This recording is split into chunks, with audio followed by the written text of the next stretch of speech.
All right, apparently we're live. Let's see how this goes. Sorry, I'm broadcasting from a different room, and the light sucks in here. And I thought I could get away with just bringing in one light and not tearing apart my setup upstairs, and that didn't work. So tried to do a last minute rearrangement, and that kept us a couple minutes late. So thanks for hanging out here. So we're good now. But when I show you guys things, it's gonna throw the balance all off, and all sorts of crazy stuff's going on here. Man, everybody's in the house. I did not die in my sleep, thankfully. I do not have the Scream Factory Lord of Illusions yet. I've been meaning to. It's been on the list, and I have not grabbed it yet. It's definitely going to be in my collection at some point. Halloween's coming up soon, so I have to go splurge on a bunch of horror films and whatnot. So hopefully you guys are having a good time. I'm just chilling by myself. The wife is on a ladies' weekend retreat, so I figured I won't be bothering anybody. I might as well just relax in my living room and do a live stream and just take it easy tonight. We'll just keep it nice and nice and relaxed. And we'll also have a guest visitor from the world's most annoying fly. He should be around shortly. He's been annoying me since about 5 o'clock. I accidentally let him in when I was going in and out earlier tonight, and he's like about this big, and he makes so much noise that even when he's on the other side of the room, it sounds like he's right in your ear. So I can't wait for him to die. That will be delightful. Maybe that'll LaserDisc home theater, drop in some stuff that I have to. Sony background porn. Yes, that's my SXRD projector behind me, and so different stuff to look at this time. And yes, share y'all. Had to give that a shout out there. Man, everybody's in. Hey, Melinda. Strictly Sega's in the house. Austin's in the house. Alpha Beta Xenon Z-Cat's in the house. I think I saw some Spencer in there. Spencer, I got some stuff for you soon in the pickups that you're going to totally dig, because I know we did mention it in a previous episode, so I didn't actually think I would find it, so I did. So that'll be cool. And I don't know. I got a butt ton of pickups because it's been a while since I've done a live stream, so I've got a lot of mostly Blu-rays and LPs, but I do have a hefty pile of LaserDiscs as well, and at least one bit of hardware to show you guys. Submarine's in the house. What is up? Oh, man. Hopefully everyone had a great week. Ready for a nice, relaxing weekend. I am, just going to be chilling here at the house, taking advantage of having the place to myself, so I'll probably be watching a lot of stuff and tweaking with a lot of players. Next week, I am going to be at Retro World Expo. If anybody is in the Hartford, Connecticut area, I'm going to be there for 2 days on Saturday and Sunday. And Saturday, I'm not going to be doing a table or anything like last year. I'm just going to pretty much take it easy and be a little bit more behind the scenes this time. But I'll definitely be roaming the floor, and I'm going to be part of a double LaserDisc screening for the after party. If you haven't been to Retro World before, it's pretty cool. After the official day is done and the dealer's floor is closed, there's like about an hour or so break, and then we go up to the conference rooms and fire up some movies. Last year I think we just did one. We did Blade Runner. I did my pan and scan Japanese Warner copy on LaserDisc, and the previous year I did Brain Scan and Big Trouble in Little China. So it was a lot of fun. This year, I don't know if I can actually say what we're doing, but we do have 2 movies picked. They're video game related. That's about all I'll say, because I don't know if I'm officially supposed to spill the beans. But yeah, it's always a good time. So I'll be there showing movies Saturday night, and then on Sunday I will be part of the Connecticut YouTubers Unite panel. I've been doing that for years, and I know Dongold is going to be there. Usually Russ Lyman's going to be there. Rax the Great, I know, is usually there. I should really look at the lineup before I'm promising people that aren't going to be there. And Paul from Retro Gaming Arts, I think, is going to be there too. it's always a good time, and we just chat about the trials and tribulations of being a local East Coast YouTuber, and so yeah, I'm taking a break from doing my own LaserDisc panel this year. Maybe I might switch it up and do something different next year if I'm invited back. But yeah, if you guys are around, come on down. Yes, Big Trouble in Little China. Indeed, a desert island flick. That reminds me, I have a ton more 80s videos in the can. So the next batch of the 80s top 10s will be coming out soon. I still was saying the MGM of Lord of Illusions is too dark. Oh, sweet. I have that, but I usually just watch my LaserDisc. So there you go. Cool. Favorite film is, it's Vertigo, but then again, Big Trouble in Little China is the movie that's coming to the desert island with me. So the panel is usually, the YouTubers one is usually recorded. I'm going to see if I can do it. I didn't get to record my LaserDisc panel last year because I didn't have any assistance like I did the previous year. And the guy that was doing the panel before me just ran too long, and it was just shot out of a cannon. And I had just barely enough time to get my laptop set up and my my little pointer and my frame it adjuster and set up my PowerPoint and get all that. Yeah, it was just a lot of nonsense. So sadly, I didn't get a chance to film it. It was a really killer panel too. I would have loved to have been able to share it with you guys. Much better than the year before. 80s comedies is definitely in the can. Yep, that's going to be part of the batch. We got a decent amount of 80s top 10s coming, and it should be pretty fun. And I might make up for some of the things that were left off, some of the categories you've seen already. I found ways to get around these things. But anyways, let's get into some pickups. What have I been picking up lately? And then I'll get into what I've been watching, and then we'll just talk nonsense. So, Fish Called Wanda, good one.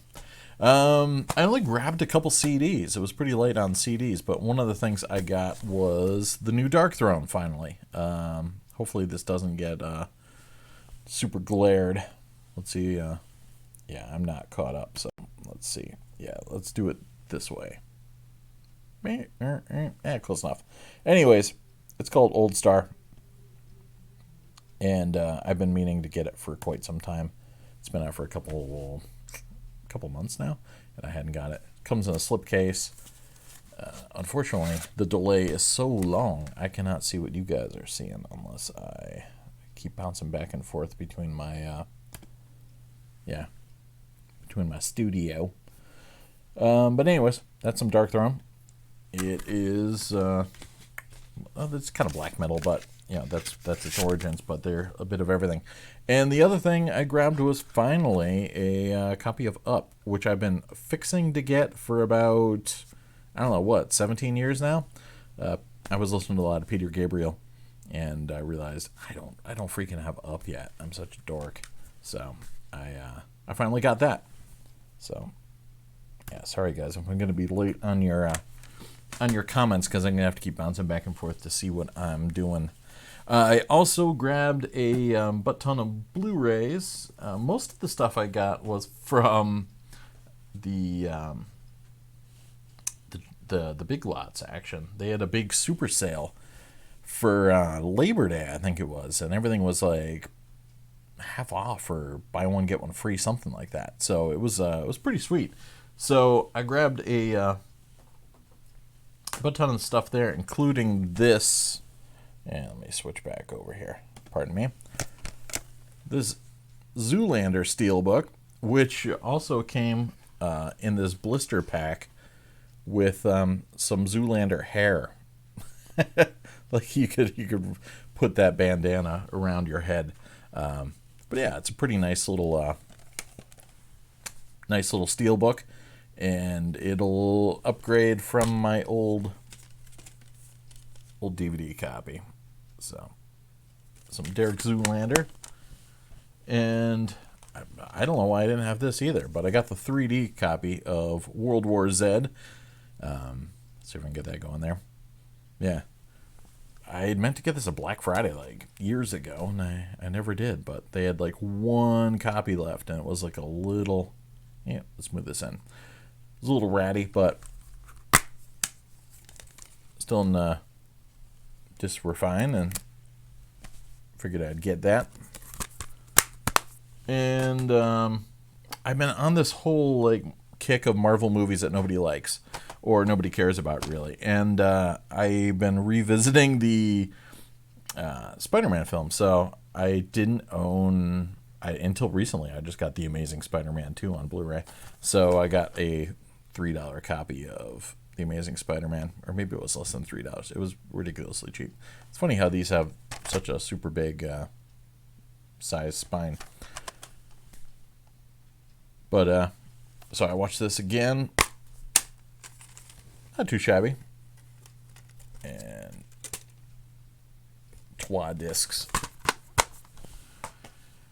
Then I figured I've got the first 3 in a box set from years ago. I might as well get 4 through 6. This was also ridiculously cheap. So Fast and the Furriest, 4 through 6. Let me go back and see you guys for a minute. All right, cool. I'm not missing too much. There is a Zoolander 2, but I don't have it yet. But I saw it theatrically. So I got that at least. Let's see. I still don't have the freaking Tobey Maguire Spider-Mans on Blu-ray, but I'll be rectifying that shortly.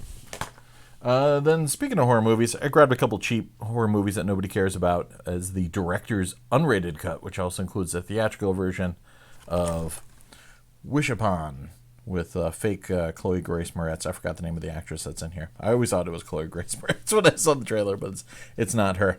But yeah, so I finally have that. It was like $1. And this one's always at Big Lots. But I found one with a slip, which was like, all right. Aaron Eckhart in Incarnate. There was like about 100 of these things, but only one with a slip. So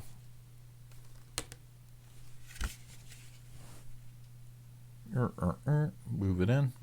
There we go. And I think this is just 2 discs.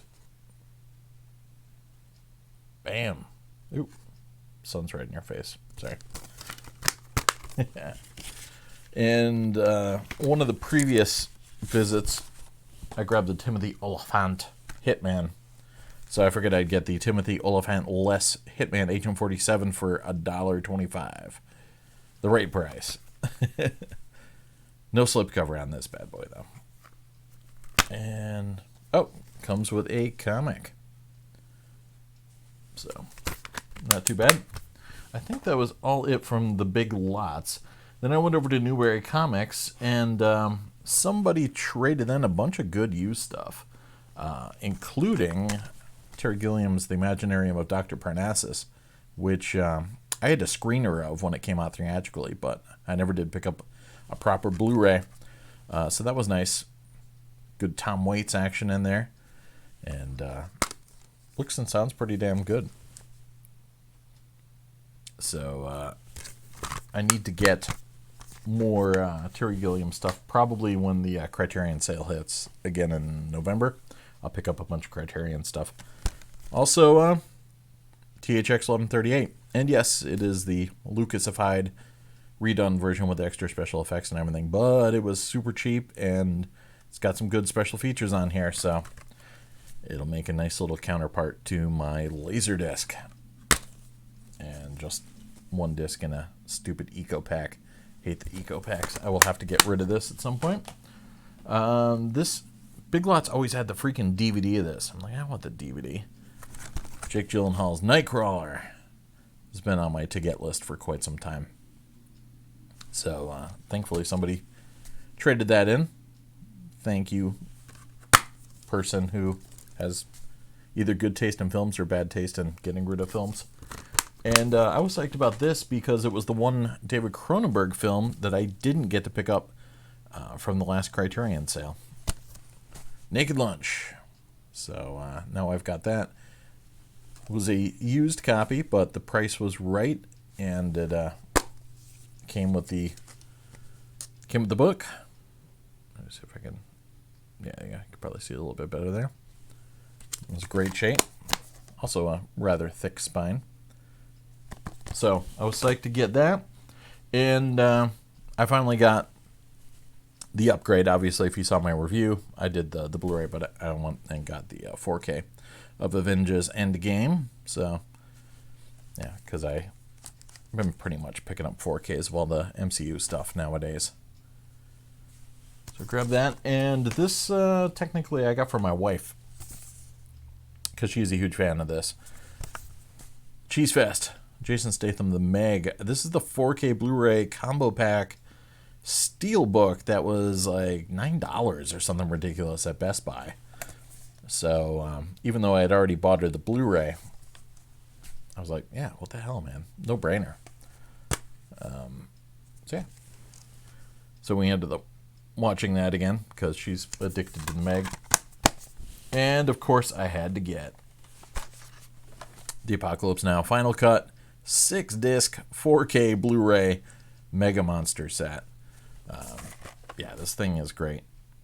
And it's got the new Final Cut. It's got let me move that down. Yeah, there we go. The theatrical cut. It's got Hearts of Darkness. It's got the redo. Yeah, it's pretty badass. So, and it's got everything on... I'm losing a disc. It's got everything on 4K and Blu-ray, so yeah. Cool pop art stuff going on there too. I move my grubby fingers. So yes, I did not get to see it theatrically. This played at the Art House Theater in Hartford not too long ago, but sadly I couldn't make it. So I have to deal with watching it on 4K. I'm going to put this stack on the floor. Pardon if that messed up the microphone. All right. Let's catch up with you guys again for a second. Oh, man. All right, what did I miss? Oh, 4K Meg, great for tone mapping. Nice. We had to say tone mapping tonight. And what else we got going on here? Apocalypse Now. Yep. Yeah, the Apocalypse Now was $22 for 6 discs. That was stupid. I definitely need to, yes, Melinda, I need to watch that and make a proper video of that, for sure. What do you guys want next? Do you want vinyl or LaserDiscs? You got a choice. I'm probably going to make a choice for you in a second, but just in case, I figured I'd like to give you the illusion of free will. Final Cut mix is so much lower in your subwoofer will simply give up. Yeah. Holy cow, yeah. I just watched the Final Cut so far, but I haven't watched all the other discs. So yeah, I need to do my homework for sure. But yeah, I couldn't believe that it was so cheap, and that it came with that many discs. So, and it's a 2.35 to 1. All right, LDs. I knew you guys would say that. Alpha Beta says vinyl. All right, we got two. All right, well, the LPs are closer to me, so sorry, Melinda. We're gonna save the LDs for after.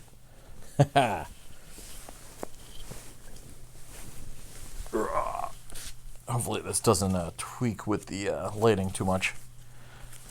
I've got a butt ton of stuff. So I had a bit of an incident when... oh, crap. Sorry, Melinda. The LDs are still coming, though, so think of it this way. Like, save the best for last, right? I had a bit of an incident where FedEx lost some gear of mine, and I'll probably mess with it. Let's see if I can show you guys. It's pretty ghetto at the moment, but I finally got a tuner to go with my Rotel RSP. Don't mind those little metal cylinders. It's I'm using my old RSX receiver as an amplifier in the meantime until I can get a RMB 1077. That's the most elusive part, and of course I need to have the silver and all that stuff.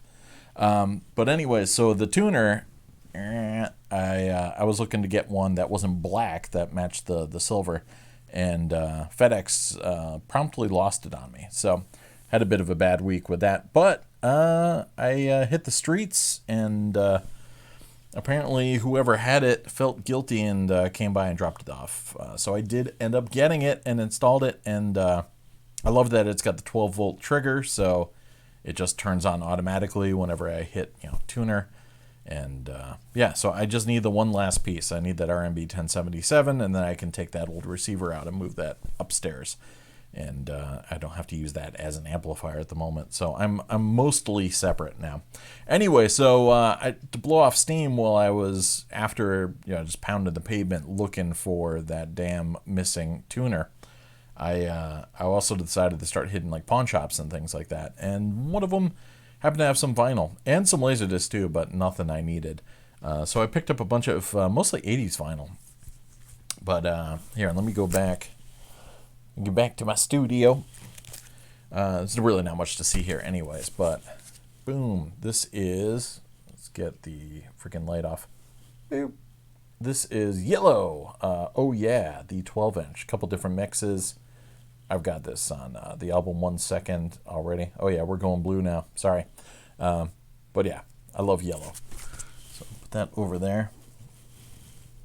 Boom. And got the Beat, or English Beat, as they call them here in the States, Special Beat Service. Great album. Some cool stuff on here. And just, yeah, ridiculously good sounding.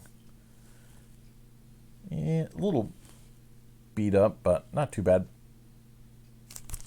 Let's throw that there. And, pardon me, I got a stupid itch. Sinuses drive me crazy. A Music Madness. Oh, this was $3.99. I got the hype sticker. It's a cutout, but Thompson Twins, Into the Gap. Damn it. Yeah, there we go. I don't know why. I always wanted this album, but I don't know why I never bought it, because I'm a dork. I had the 45 of Dr. Doctor, but I never did get around to getting the full LP, which is stupid, because I love the Thompson Twins. They had a little bit of a cool revival in the 90s, too. They got a great techno song on the Cool World soundtrack. Anyways, good stuff. And little Rush, Power Windows. I've got, Rush for days on CD, but my vinyl collection's been missing some pieces, so I figured I'd get this. A little bit of ring wear, but not too bad. Sounds great too. Big Money is like totally room filling. This was from Licorice Pizza for $7.98, but it's actually a replacement. Men at Work. It is business as usual. It's actually a really sibilant album, so get ready to have your ears explode when every time Colin Hayes says "Down by the Sea." But I had to get it. Rest in peace, Greg Ham. The earlier one I had the label was actually printed off center, so you had to rescue the needle before I got to the end of the first side or second side. And then Don't Look Spencer, Against All Odds soundtrack. So for some reason I lost my soundtrack on vinyl, so I got a minty copy of this that wasn't like a Columbia House pressing. This wasn't from the flea market. This was from this one like Wurlitzer shop / record store in my town. Doesn't have that. He's got some cool stuff, but it's more like dead stock. It's like new old stock, whereas the other record store in town has a living, breathing catalog, and the guy's constantly getting stuff. So this guy just seems to have a bunch of things that have been there forever. That said, I keep finding some cool things, including Flock of Seagulls, a little 12-inch of Modern Love is Automatic and Telecommunication. First Flock of Seagulls album is so killer. It's like a concept album about alien abduction. So all you guys out there at Area 51 right now, you should pick this album up. And I don't know if I can point to him. Nope. Paul Reynolds. He's the freaking man. Awesome guitar player. So I got that. And also a minty copy of the Anderson, Bruford, Wakeman, Howe album, which I never had on vinyl. So I'm an apologist for this album. It's a total guilty pleasure. This and Union, actually, too, which is kind of almost a sequel to this. But, yeah, I love the artwork. Some killer jams on here. Oh, man. Fist of Fire. Dude, it sounds huge.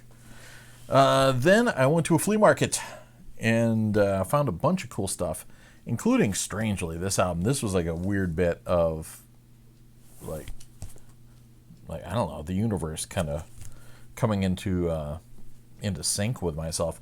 I just randomly played a copy of this on. There's only a Japanese CD, as far as I know, here in the States. I don't know if it was ever released on CD. But Shrapnel Records used to make all sorts of, guitar wankery albums, but they also had some cool, thrash bands and stuff, including this guy, Apocrypha, The Forgotten Scroll. Yeah, I had to pay a little bit for it, but it was totally worth it because I just randomly had listened to it that week, and then here I go, I find a copy of it on vinyl. So I had to get that. And again, had this on CD, but I never had a vinyl copy.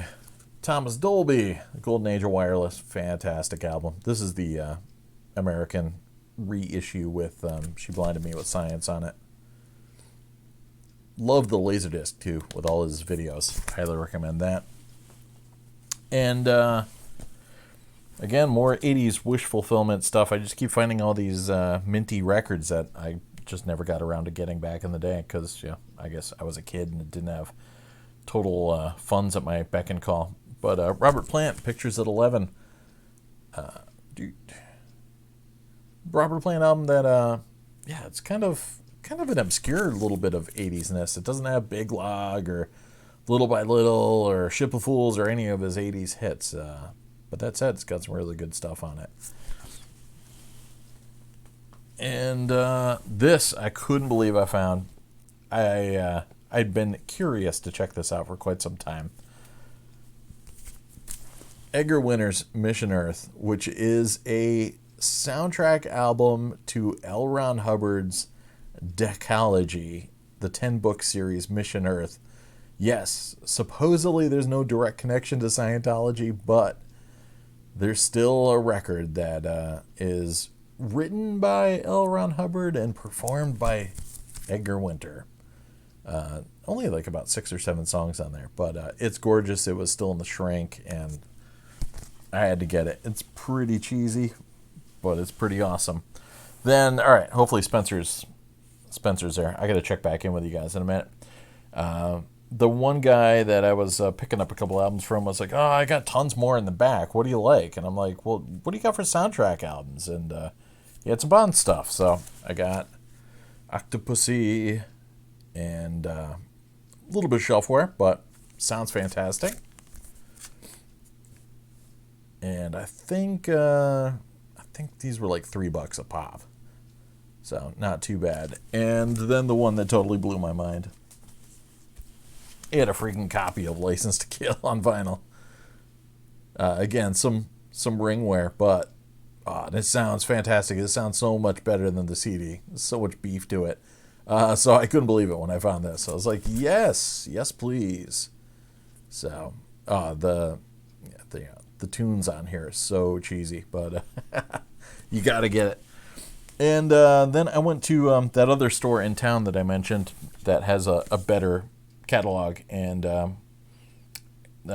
some collector either passed away or decided to get rid of his stuff, and stuff was in really, really good condition, and I grabbed You Only Live Twice, which some of these older Bond releases are hard to get in minty condition. This sounds fantastic. Supposedly this pressing is a club pressing, but I don't know. It sounds great regardless, but Killer Mono sounds fantastic. And then freaking love this album. Never had it on vinyl. Tears for Fears, The Hurting. A U.S. version that does have the British artwork on it, so had to get that. The price wasn't too shabby. And then this is the one I was totally freaking out about because it was the one gap in my Devo collection. Of course, I have it on CD, but I never had this on vinyl for some reason. And this collector, his copy was minty. Duty now for the future. Fantastic. It's not my favorite Devo album, but it's got some killer jams. Awesome. It sounds great on vinyl. And then finally, I couldn't believe I found this. I have this album. I have the Japanese version. I have the Japanese version of the American version, which is weird. But this is the original first printing Japanese of Yellow Magic Orchestra's self-titled first record with the original artwork. And yeah, with the freaking Obi strip and everything. Yeah, it was a little pricey. But the fact that I found this in, the middle of nowhere in Connecticut, and it was right there in front of me in my hands and in minty condition, yeah, I definitely went for it. Sounds great. And so now I've got both this and the American version. But so that's it for records. Let's check in with you guys again, and then we'll go into LaserDiscs. Man. Let's show that. Octopussy got flagged. You can't say Octopussy. That's hilarious. Come on, let me scroll up. I want to see what I missed. Boom. No, I don't want to report that message. Nice, yes. Spencer's digging the flock of seagulls. Hail Xenu. Yeah, man, that Mission Earth art is pretty badass. It's definitely worth picking up just for that alone. Good deal. I see Spencer singing some Phil Collins. Damn, I missed all the fun. Good stuff. All right, cool. All right, so let's do some LaserDiscs. Just some came in the mail this week, actually. So I did a trade with Luke Sakata, who's was tooling around somewhere on the high seas, but is stationed out of Japan and can send stuff to the States rather cheaply using the FPO. Whereas my uncle-in-law says, F the post office, because he was a postmaster in town here. Doesn't love that you can send some stuff that way so cheaply. But yeah, so we were sending a couple things back and forth, and he sent me some mystery boxes. And I just got the second mystery box this week, so it was pretty cool. Some stuff I had, like the American version, but I don't think any of these I had the Japanese pressing, so it worked out. All right, so let me go back to my thingy here. Up first is Basketball Diaries with the Obi strip, which is funny because I just got the American pressing, which is DADC USA. So in any case, this probably has far less chance for rot. But yeah, nice release. Has the Obi. And he was definitely throwing a lot of 90s stuff at me, and some stuff I had never seen before, including A Feeling Minnesota. Yeah, never seen it, but it's got, Neo. So I'll check it out. Why not? Total 90s-ness. It is 90s-ness, right? What year was this? Well, it's got to be 90s-ness, but what freaking year? 96. And more 90s-ness that I had never seen. Sean Penn, Robin Wright Penn, and John Travolta. Nick Cassavetes is She's So Lovely. Super pink. There's none more pink. Let's see if I can get that damn glare out. Sorry about that. Bam. More Obi action. Boom. Trying to... There you go. Sorry, I was blocking John Travolta. Don't want to do that. So you got that. And then this is the one from that batch that I was totally psyched about. Because the cover art is gorgeous, and yeah, I'm still a fan of this movie. I saw it like 2 or 3 times in the theaters, and I got a junky Buena Vista DVD of it. And this thing is so cool looking. Freaking 4 rooms. Love that cover art. And in fact, I'm kind of glad it doesn't have the Obi, because this cover art just kicks too much ass. Got some great Ted the Bellhop action on the back there. Just real classy looking release. And yeah, definitely frame worthy. So yeah, 4 rooms, which is something I was missing from my Quentin collection on LD. Then another batch rolled in this week with another 90s flick I always meant to go see, never did, but Lily Taylor. And I shot Andy Warhol. I remember this hitting my local art house, but I don't know what happened. I just wasn't able to go check it out.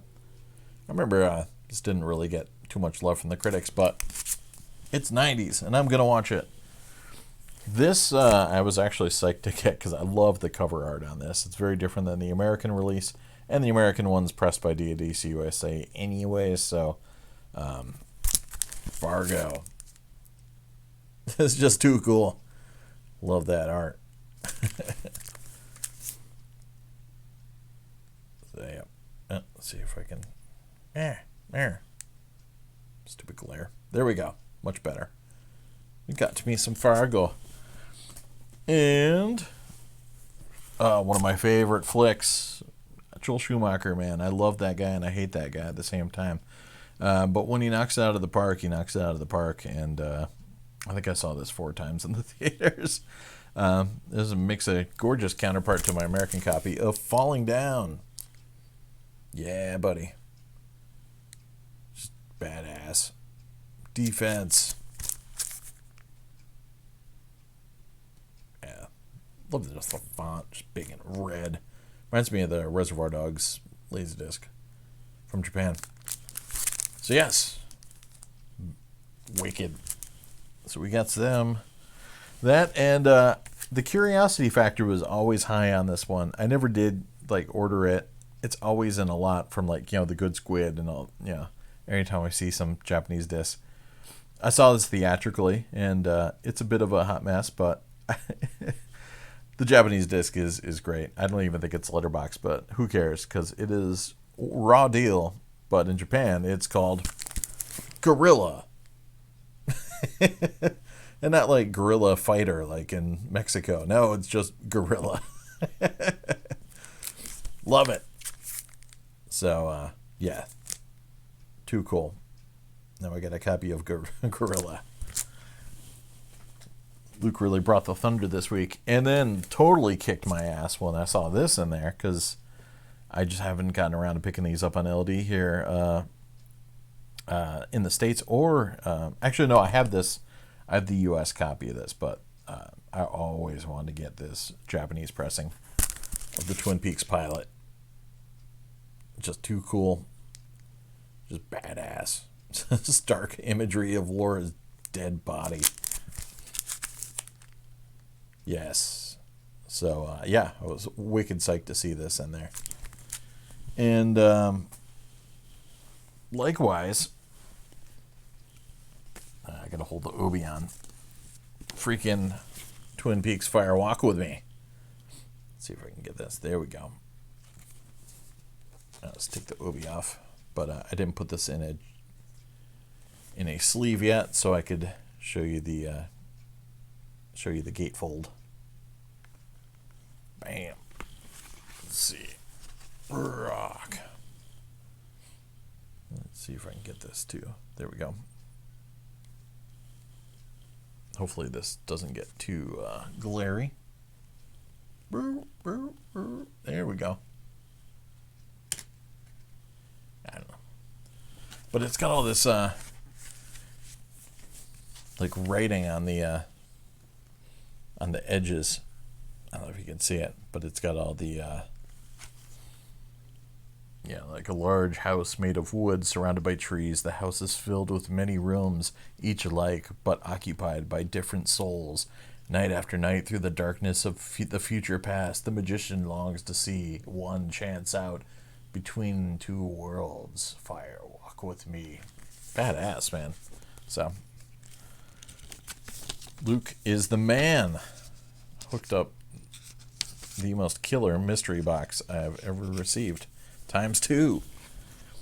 And that one record store I was talking about that's in my town. Sorry, let me move these guys over here a little bit. Has a couple LaserDiscs occasionally. And normally it's stuff I'm not really into, but I've always needed to get a copy of this, even though this movie kind of sucks, but it's kind of super 90s on top of that. But Hellraiser 3, the unrated edition, and it's, here in all its 4:3 glory, but when Arrow put this out in the Scarlet box, they kind of cut back and forth between the LaserDisc footage and the widescreen transfer, so I'd much rather be able to just watch it all in the original form. So yeah, so psyched to get a copy of that. So Austin, cheers. I know you were talking about this before when we were chatting about the Scarlet box. Falling over. All right, let's check back in with you guys for a second, and then I'll show you a little bit of hardware. Don't drink and bake, right? I always love Raw Deal when he goes, she was murdered and mutilated. Lost Boys is a gay hiding in the closet metaphor. Well, yeah, there's the whole Corey Haim, Rob Lowe poster thing going on there. More Twin Peaks. Yes, I love some Twin Peaks. I need to get... Moikey showed up. Man, this is what happens when I turn away and look in the other room. CD Cenobite. Yeah, video camera Cenobite. CD head. Oh, man. Yes, so I got that. And then I got these in the mail. All right, one more thing. I got to go back to my studio. Then I'll come back and hang out with you guys proper. Got these guys in the mail the other day. Boom, some SEQ 3.6 belts. And one of the reasons I got these is, well, you can't have enough laser belts, but I got this bad boy all the way from Sweden, courtesy the mighty Seth Peterson.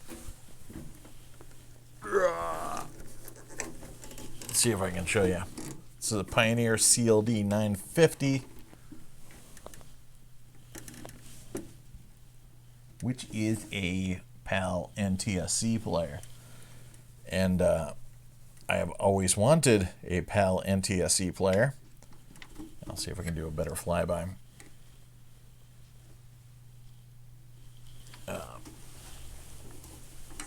But, they are very hard to find here in the States. I think I knocked my camera. Also got the remote route. So I got a...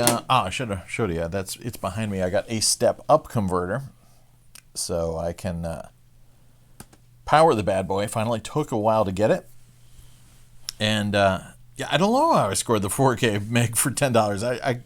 I had to, look at the sign, 3 times before I bought it. Because I'm like, that can't be right. Something's up with that. But yeah, so it's not, the best PAL NTSC player, but I just always wanted to get a, something just so I could watch PAL discs, because there's a decent amount of PAL music discs in particular.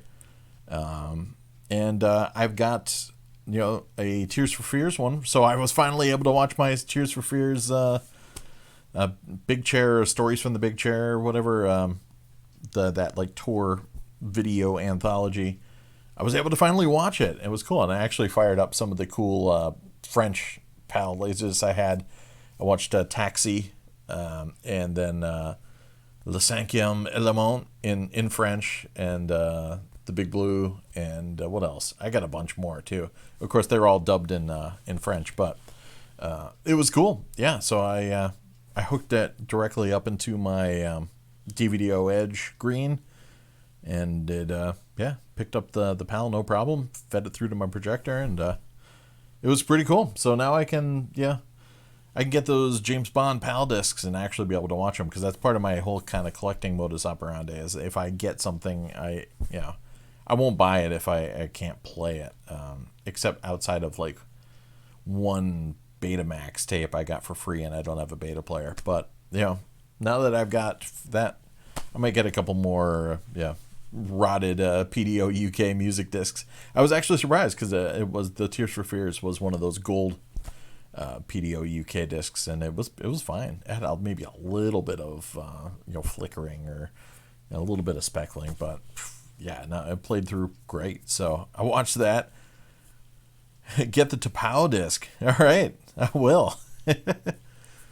Yeah, so I can import some stuff now. So the D925. I know that's the one everybody's got for sure. But I just wanted to at least have something, and it was cool. Yeah, being able to watch like Taxi on LaserDisc. I had that on DVD, but it didn't have subtitles or anything. But I had seen the movie enough times, I knew what the hell was going on, and I speak like or understand a little bit of French. I don't actually speak it, but yeah, so it was cool. Now I got that option. There's one more player I got to show you guys, but not tonight because it still needs a little bit of tender loving care.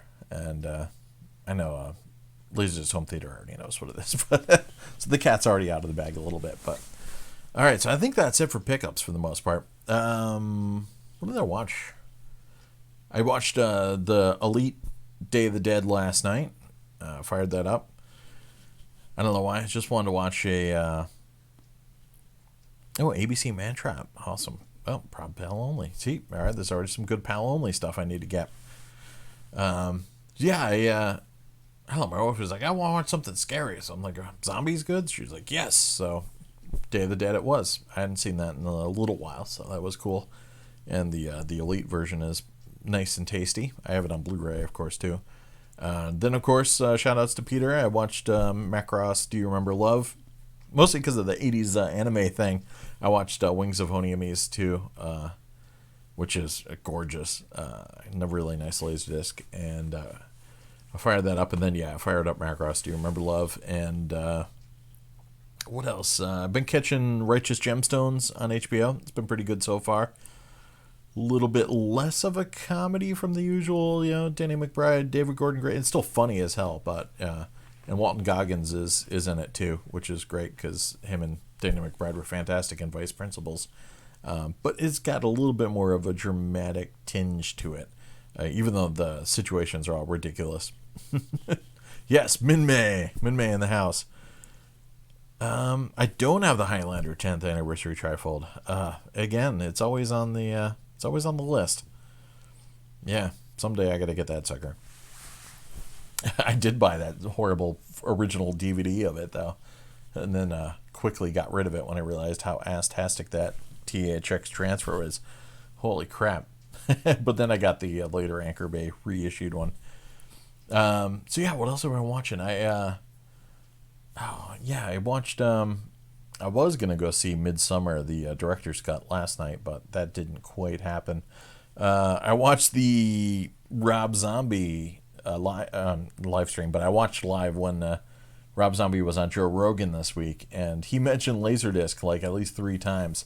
And I know our buddy Bill was saying that the word on the street is that Rob still got a pretty big LD collection. So that was cool he mentioned LaserDisc so many times. But in the course of listening to that, they mentioned the documentary, The 7-5, which I never got a chance to see. So I actually sat down and watched that, which is an amazing documentary about corruption in the NYPD in Brooklyn in the 80s during the crack epidemic. And it's like a Martin Scorsese movie in documentary form. It's totally insane. Ice Cream Social, yes. Peter blows codes for quarters. Does he now? I had not heard that about him, but only quarters, huh? Ooh, watch Alpha Beta watched the original Carrie. Nice. Excellent choice.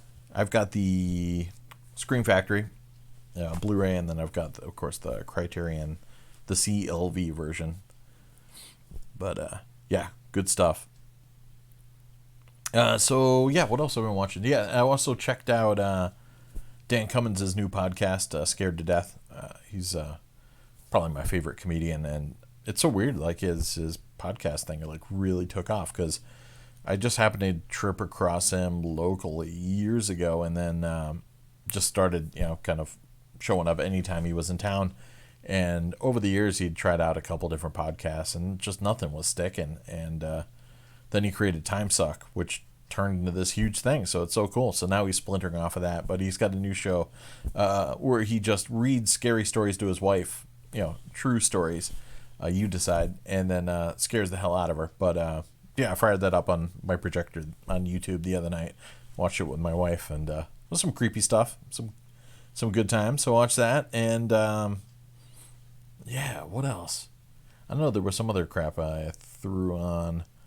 Watched some more Mystery Science Theater 3000. I've finally been finishing up season 2, The Gauntlet.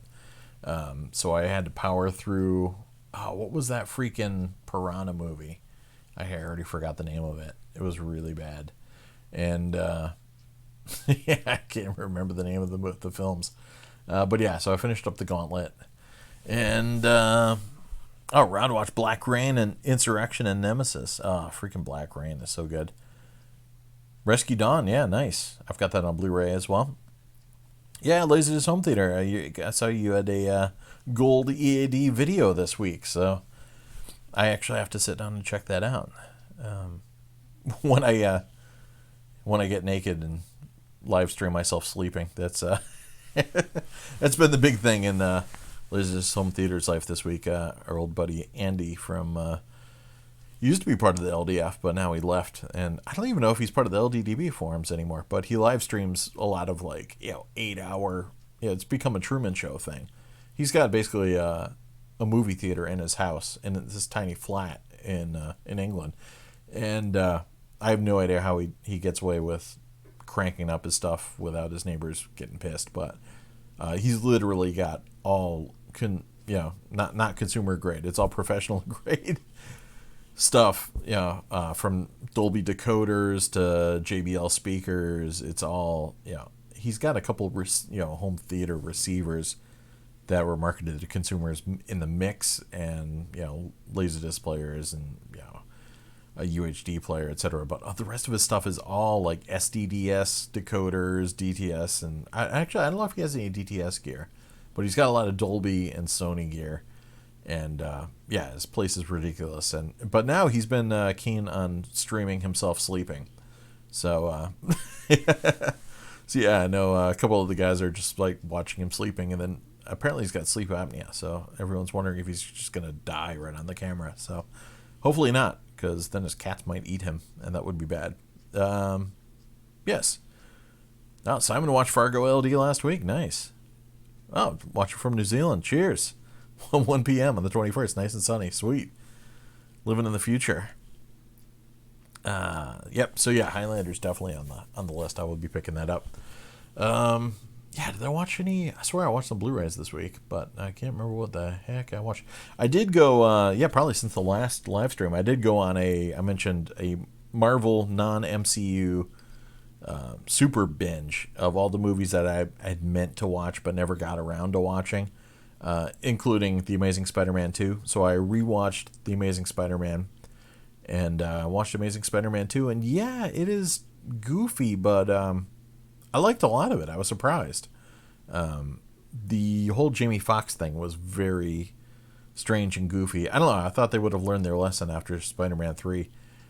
But they decided to go kind of goofy. They went like super ridiculous with his character. And then all of a sudden he just flipped a switch and then was super cool.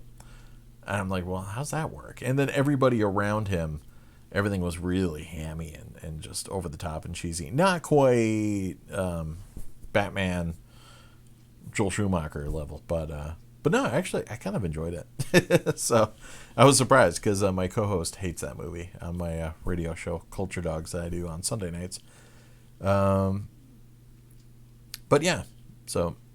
Yeah, Andy Summers. Check him out. You might find the Police guitarist, but he also is prone to having bits of I think he's got bipolar disorder and a few other things. So he has these moments where he can't control the fact that he throws the C word around liberally, and yeah, he'll let you know that you are one, and that you should go to hell alongside George Lucas and a bunch of people. So yeah, he might abuse you if you watch his channel, but it's fun. Yeah, so I watched. Yeah, there was definitely too many villains, but yeah, I like that it was like a crossover with Chronicle. Basically, Dane DeHaan just played Dane DeHaan. Yeah, so that was pretty fun. Yeah, Electro was. It was a little dorky. I don't know.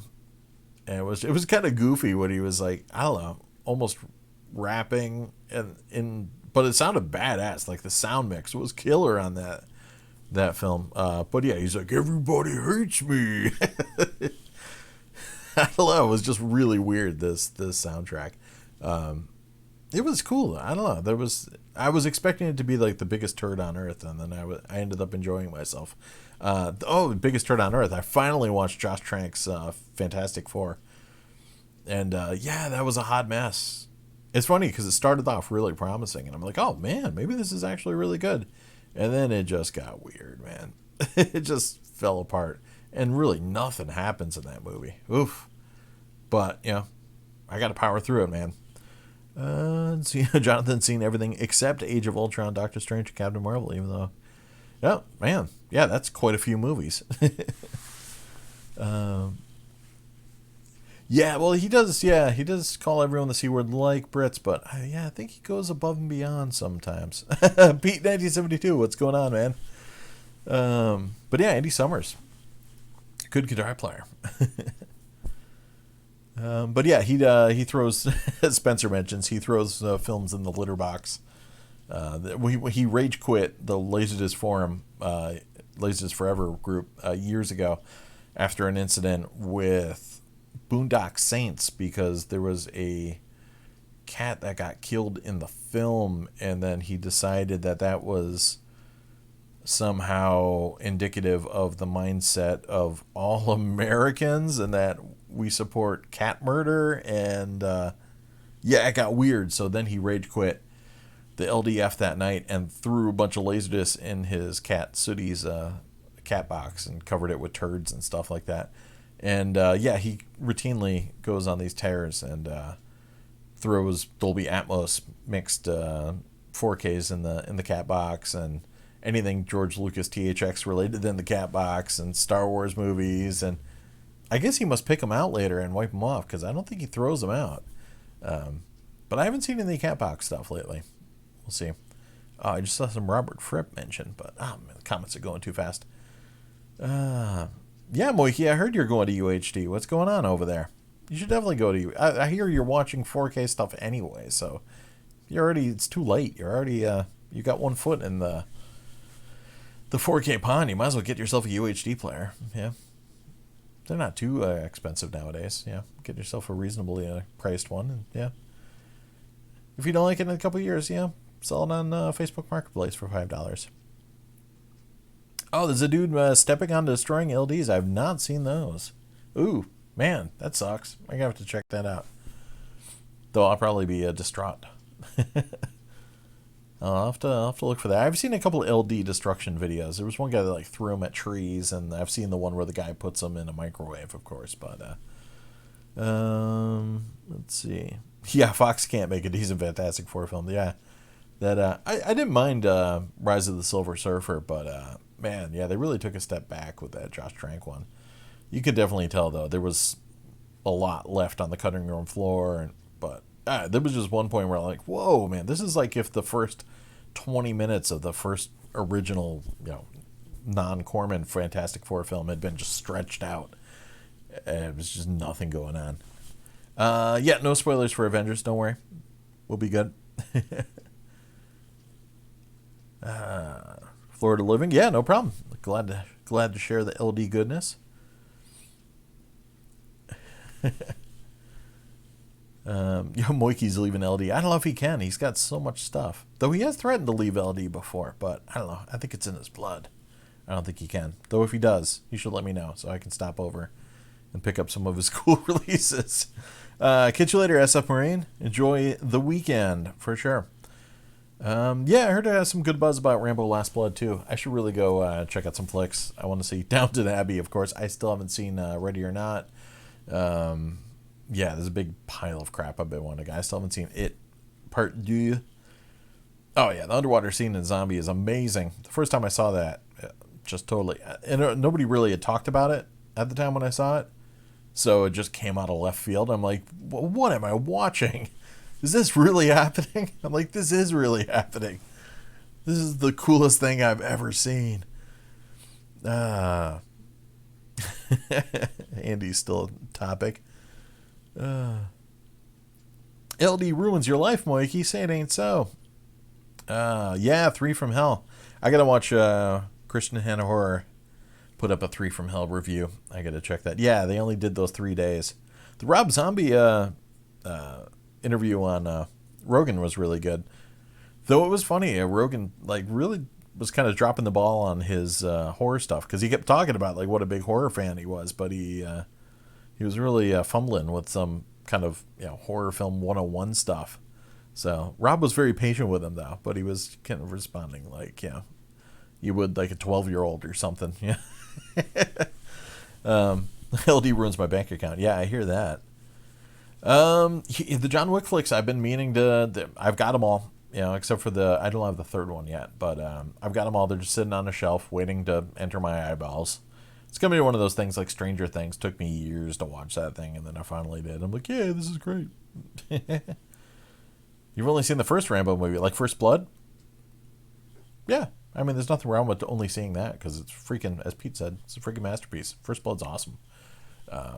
The tone definitely isn't matched in the later films anyway, so...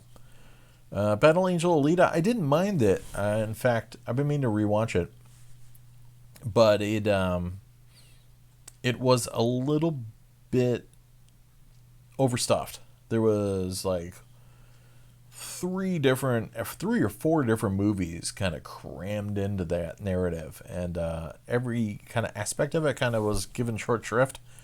Like, there's the whole kind of, rollerball, motorball thing that's there. It's built up, and then it's, I don't know, it's just like every 5 minutes, she's like, I'm going to be a bounty hunter. I'm going to be a motorball player. I'm going to be a janitor. Like, it just kept changing. Like, the movie kept changing, and it didn't really spend much time at any one of those things, and none of them really impacted the plot that much either. So, but that said, it's usual, kind of meandering anime stuff.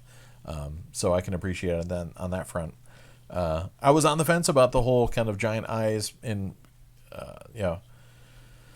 crystal clear CGI, how that was going to translate, but it worked out pretty well for me. I saw it in IMAX and it looked great, but yeah, I don't know. I've been meaning to sit down with it again though, but it seemed like it was like 3 different movies crammed into one movie. But should you watch Rambo? Yeah, why not? Yeah, James Cameron wrote it, so you got to check it out. It's a little hokier than First Blood. First Blood is just so damn good, and just the intensity level is through the roof, and yeah, it's just such a great film. And Rambo was just a lot of cheesy jingoistic action, but yeah, but it's still pretty fun for sure. Lisa's home theater. Your description of Alita sounds to me like I care. All right, so then don't watch Alita. Maybe you have, though. I can't remember if you have. Yeah, man, I remember waiting for House of Thousand Corpses to come out. Remember that? Back when you're like, I heard Rob Zombie made a movie, but nobody will put it out. I saw that in the theaters. It was a little bit too much of a remake of Texas Chainsaw Massacre for me at first, but I kind of grown softer on it over the years. But I'm still... on the fence about Rob Zombie's hillbilly Tarantino kind of thing. Sometimes he goes too far with it, and it's just kind of cheesy. His dialogue is just, I don't know, a little bit too much sometimes. I have his Crow script, too, when he wrote that Crow sequel that never happened. And it's weird. It feels more like Vampire Hunter D than The Crow. It would have been pretty interesting. Dave T in the house. What's up? Is that the Dave T I think it is, or is it a different Dave T? I mean, you are probably the only Dave T that you are, but I don't know if it's the Dave T I think it is, but it might be someone else. Let's see. Oh yeah, you did watch Alita. Mikey did, at least. But yeah, I guess Pete hasn't seen it. Ghost in the Shell live action, I didn't mind either. Yeah, I mean, it was, little bit of a mixed bag, but it was a relatively solid, adaptation, and the look of it was great. But what's up, video connoisseur? Now Pete was giving Alita a 6 out of 10. Yeah, I can go with that. I'd definitely go see a sequel though, but I still have to pick up Alita on Blu-ray. I bought it for my dad. I didn't buy it for myself. What's wrong with me? Well. But, here comes the world's most annoying fly. I can hear him. He's coming there. All right, good. This is the one, the only Dave T. Good. There could only be one. It's like Highlander. Rambo First Blood Part 2 is the Commando version of First Blood. Yeah. Yeah, Part 4 is, definitely dark stuff. Oh, Pete's seen Alita twice. Man, all right. Nice. I've been actually. Jonathan was mentioning Devil's Rejects. I got to rewatch Devil's Rejects. I got that when I think it was when I picked up my PS2. You could get like 5 movies from Lionsgate or something for next to nothing with your proof of purchase seal or something. So I got a big stack of movies, and then Devil's Rejects was in there, and we watched it when my nephew was over, and we're like, he's old enough to see this, and we're like, this is awkward. So it was kind of like, it's like watching Clockwork Orange with a kid in the room. He wasn't a kid, but, it was enough to make it like, So it's funny because my wife's like, that movie's horrible. I'm like, I don't know if the movie's horrible. The experience was horrible. I think we need to watch it again, divorced from that whole, watching it with our nephew experience. I kind of want to check out Devil's Rejects again before I see 3 from Hell. So I've got it on Blu-ray over there, so I got to check that out. Oh yes, the Alita versus Captain Marvel. I remember that. Everyone was trying to boycott Captain Marvel and go see Alita, but it was worth checking out in the IMAX for sure. It looked great. Oh, that Devil's Rejects is a router, huh? Shit. I'll check mine out this weekend. Hopefully it's still viable. If the fly does have a white head and a white arm, I will take it to the lab. I mean, I feel bad if I destroy it and it ends up being a scientist or something, but he is really annoying. I'm sure the other obnoxious one was the first time I saw Y Tu Mama Tambien, and I was at my parents' house. I think my dad went to bed, but my mom was in the room, and if you haven't seen the film, it like pretty much starts out as like sheer porn for the first 5 minutes, and like multiple scenes of banging, just like both characters, and I'm like, this can't end soon enough. I was like, I should have chosen something else to watch with my mom. Good times. Clockwork Orange rules. Yes, I mentioned that because I saw that when I was far too young, and someone else had the experience of watching a Clockwork Orange with me in the room, and it melted my poor little brain and turned me into the demented guy I am now. Favorite Predator quote is, "If it bleeds, we can kill it." Though, again, the second favorite would, of course, be, "Get to the chopper!" Or anybody yelling out for Billy. I don't know why.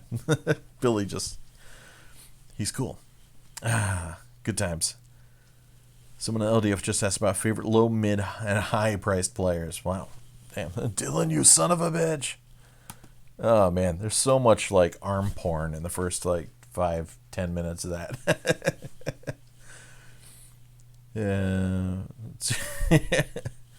Jeff, hopefully Brundlefly is not in my house. That'll be creepy. Man, all right. I'm definitely now paranoid about my Devil's Rejects Blu-ray. You are ugly, motherfucker. There's a lot of good quotes in there. I saw a train wreck with your mother-in-law. Nice. Yeah, that's an awkward one too. Oh man, Video Connoisseur got a rot-free LD of Willow. Damn, $5 too. Nice. Respect. I still love. Moiki did he didn't have a jacket for his Willow, and he made a custom jacket with like stick figures, replicating the Willow cover. It's the most amazing thing ever. I wish I had a copy of it. I would hold it up. Go find Moiki. He'll show it to you. Good times. So, Some Sony Muse discussion going on here. Some Sony C2EX stuff. Yeah, I wouldn't mind having one of those for sure. We'll see how that goes. If I had to live in any film-made fictional universe, which would you choose? That's tough. When I was a kid, I always wanted to be in the Macross universe. But life expectancy isn't that great if you're not the main hero, Hikaru. That said, I still might go for it anyways if I can get to fly a Veritech or Valkyrie. Of course there's Star Wars as well. Like I wouldn't even want to be like a Jedi or anything, but I wouldn't mind just being like the janitor in the second Death Star, because I want to just like sneak into the Emperor's throne room like off hours when nobody's around and just like hang out in his cool chair, swivel around, spinny chair. Speaking of which, Oral Knots did a great video this week too of Kylo. They turned Kylo Ren into a YouTube superstar, so he does unboxing videos, and they just loop whatever Kylo footage they have from the two films that he's been in so far. But they'll like put a fake hand in front of him, or like this one he's like hitting play on an old Radio Shack tape deck. And he made a song for Rey called Raylo, and it's hilarious. I love those guys. But yeah, they've been doing a great bunch of videos. They do a lot of reaction videos. Anytime there's a new Star Wars trailer, they have Kylo doing reaction videos. Good stuff. I was one of those poor independent contractors. But it was worth it. I got to ride in the spinny chair. Dave chooses the Lego world. Nice. Also... I wouldn't mind being in the world of Buckaroo Banzai. That would be pretty cool, too. But so many choices, for sure. Star Trek would be fun. Yeah, you could just chill in the holodeck all the time. I'm in the holodeck. I'll see you later. Oh, man. I should already know this, but Sleepy Hollow are bringing out the dead the most rare. Well, it's not the most, ultimately the most rare out of LDs. Overall, because there's some Japanese ones from later that are a little bit harder to find, like the Cell and the Limey, particular End of Days. But for stateside ones, those are pretty rare because they're the last two official U.S. releases on LD. But they do tend to pop up more than I would think. Oh, Wiki throwing some shillings my way. Nice, thank you, brother. And more top 10 videos coming your way. I've got at least 6 or 7 more ready to go. So I'll start trickling those out this week for your enjoyment. So, LaserDisc Home Theater topping Moiki by 2 cents. Extra shillings. Yeah, Oral Knots Kylo Ren is better than the actual Kylo. He's amazing. And same thing, I love their sequel movies better than, or the prequel movies better than the prequels. So it's great stuff.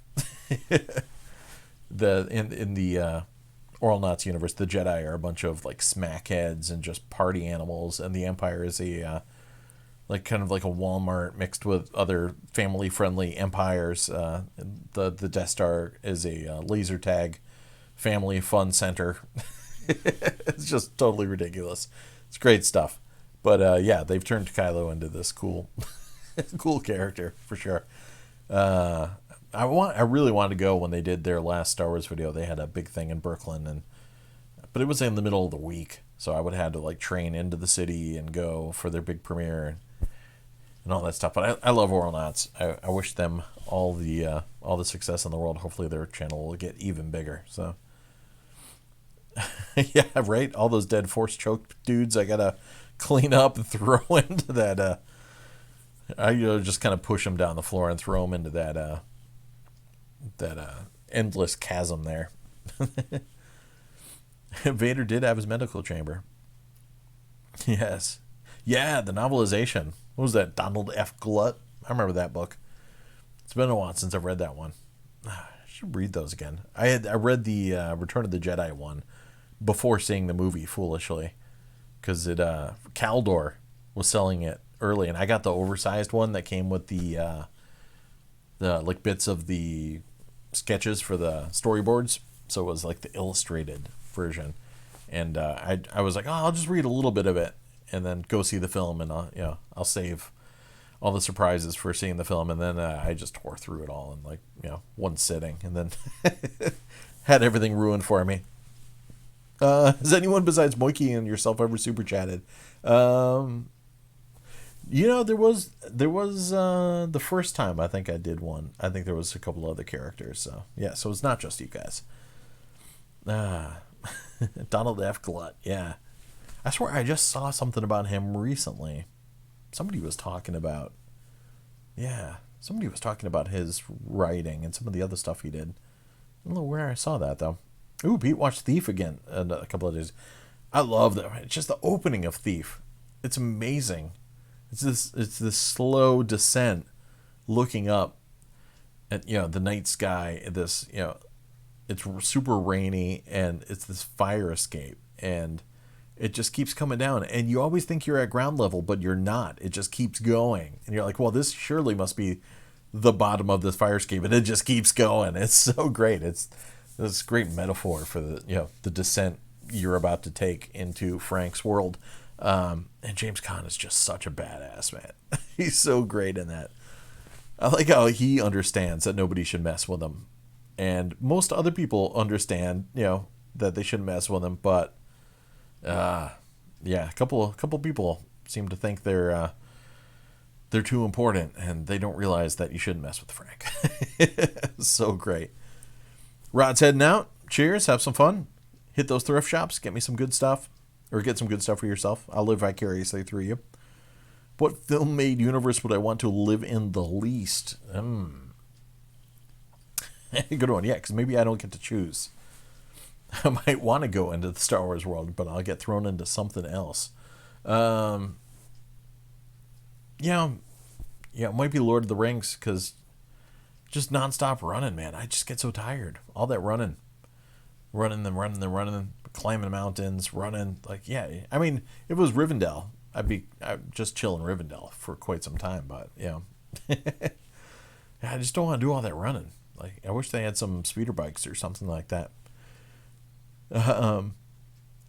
Moiki, trashing my fans. Damn it. I do have some Echo Bridge Blu-rays. There was a bunch when they were, releasing stuff from Miramax, but not too many. I do have some of the ones where they actually had like decent sound on them, and it wasn't like just 2.0 crap Dolby Digital or whatever. I'm not sure how many Echo Bridge I have, but I do have a handful of them. But yeah, Thief with James Caan. Dude, so great. Yeah, it's Caan. Quick and the Dead. Man, I still remember going to see that with my buddy Eric and the guy who drums for Rainbow now and Blackmore's Night, David Keith, also known as the troubadour of Aberdeen or whatever, and Blackmore's Night. But anyways, so I was hanging out with those guys, and we raced to see Quick and the Dead in Enfield, Connecticut. And it was one of those things, you got to organize everybody, and we were running super late. And Dave wanted to get some food before, so we were running late, and we just kind of burst into the theater right before it started playing and sat pretty damn close because there really wasn't much going on for seats because we would tend to go see things opening weekend. And this movie just won me over.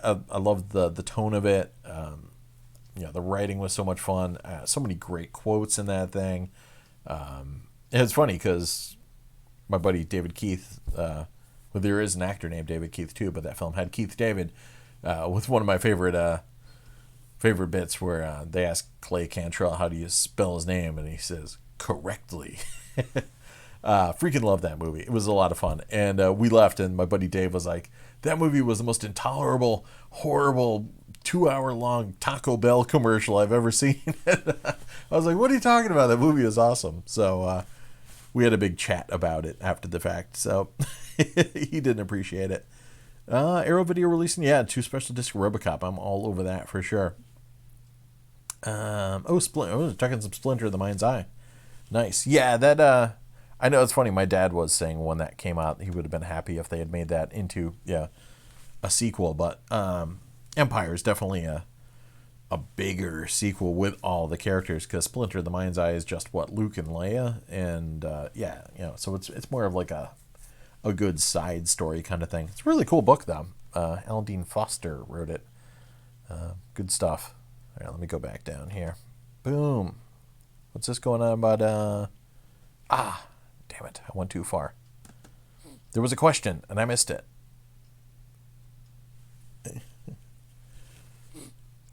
Let's see. Oh, they were making a black comedy with Gary Kurtz after Star Wars? Interesting. Oh, yeah, Hellraiser. I don't want to live in the Hellraiser universe either. I mean, there'll be such sights to show me, but I don't know if I want to see them. Or anything really dumpy and smelly. Like, I don't want to be in the Bog of Eternal Stench and Labyrinth either. So, what place is like really crappy? You know, it would be nice to be in the Blade Runner universe, but at the same time, it also wouldn't. Hellraiser 4 to 5 double feature Blu-ray. Oh man, yeah. I've never. I almost went to go see Hellraiser 4 theatrically just because it seemed like it had a bit of an interesting premise, but Hellraiser 3 was enough of a deal breaker for me that I gave up on the whole Miramax Hellraiser thing. I just kind of stick with the first 3 by default. But yeah, someday I will still avoid the Hellraiser sequels. Radioland Murders. Yeah, I never got around to seeing that. For sure.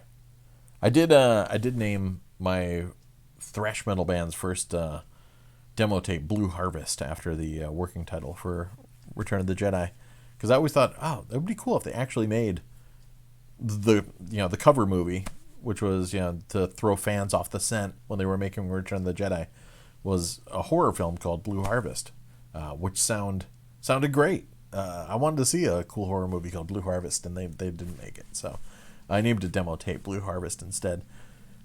The Arrow Special Edition of Thief has a theatrical cut as well.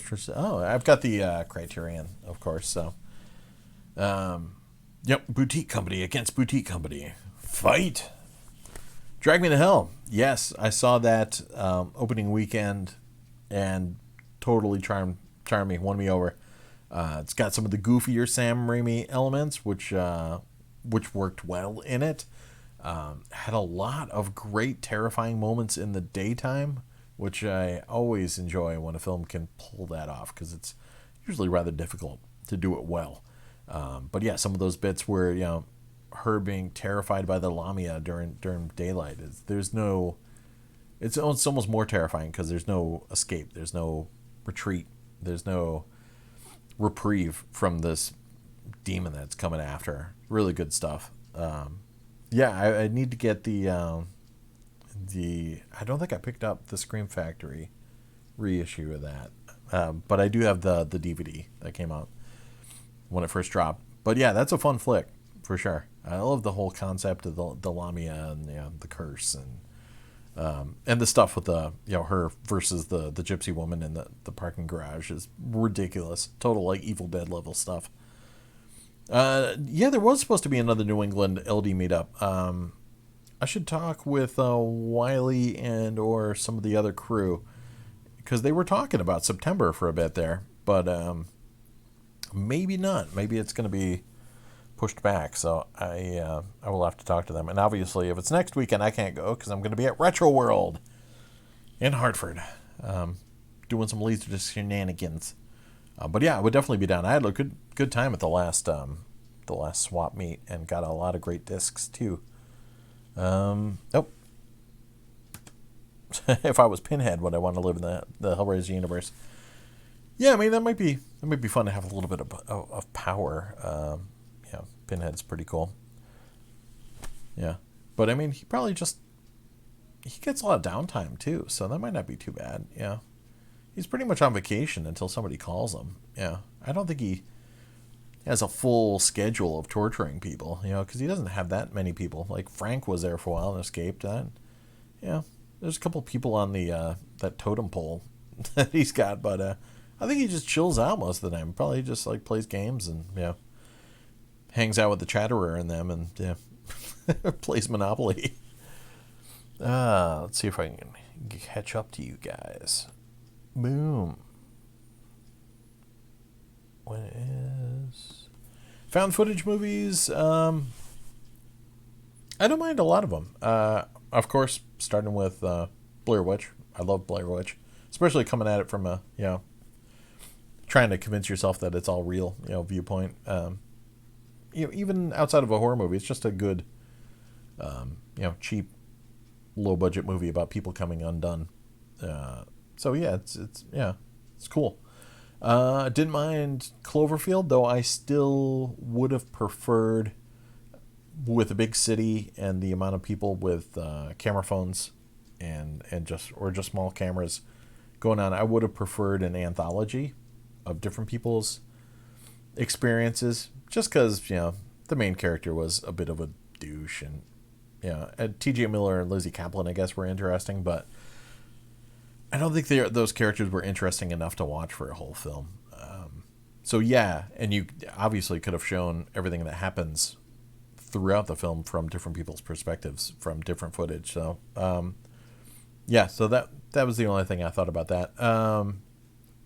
I haven't seen some of the Last Exorcism and all that stuff. I haven't seen Wreck, but I have seen Quarantine, which I did enjoy. But I've been meaning to watch Wreck, the original.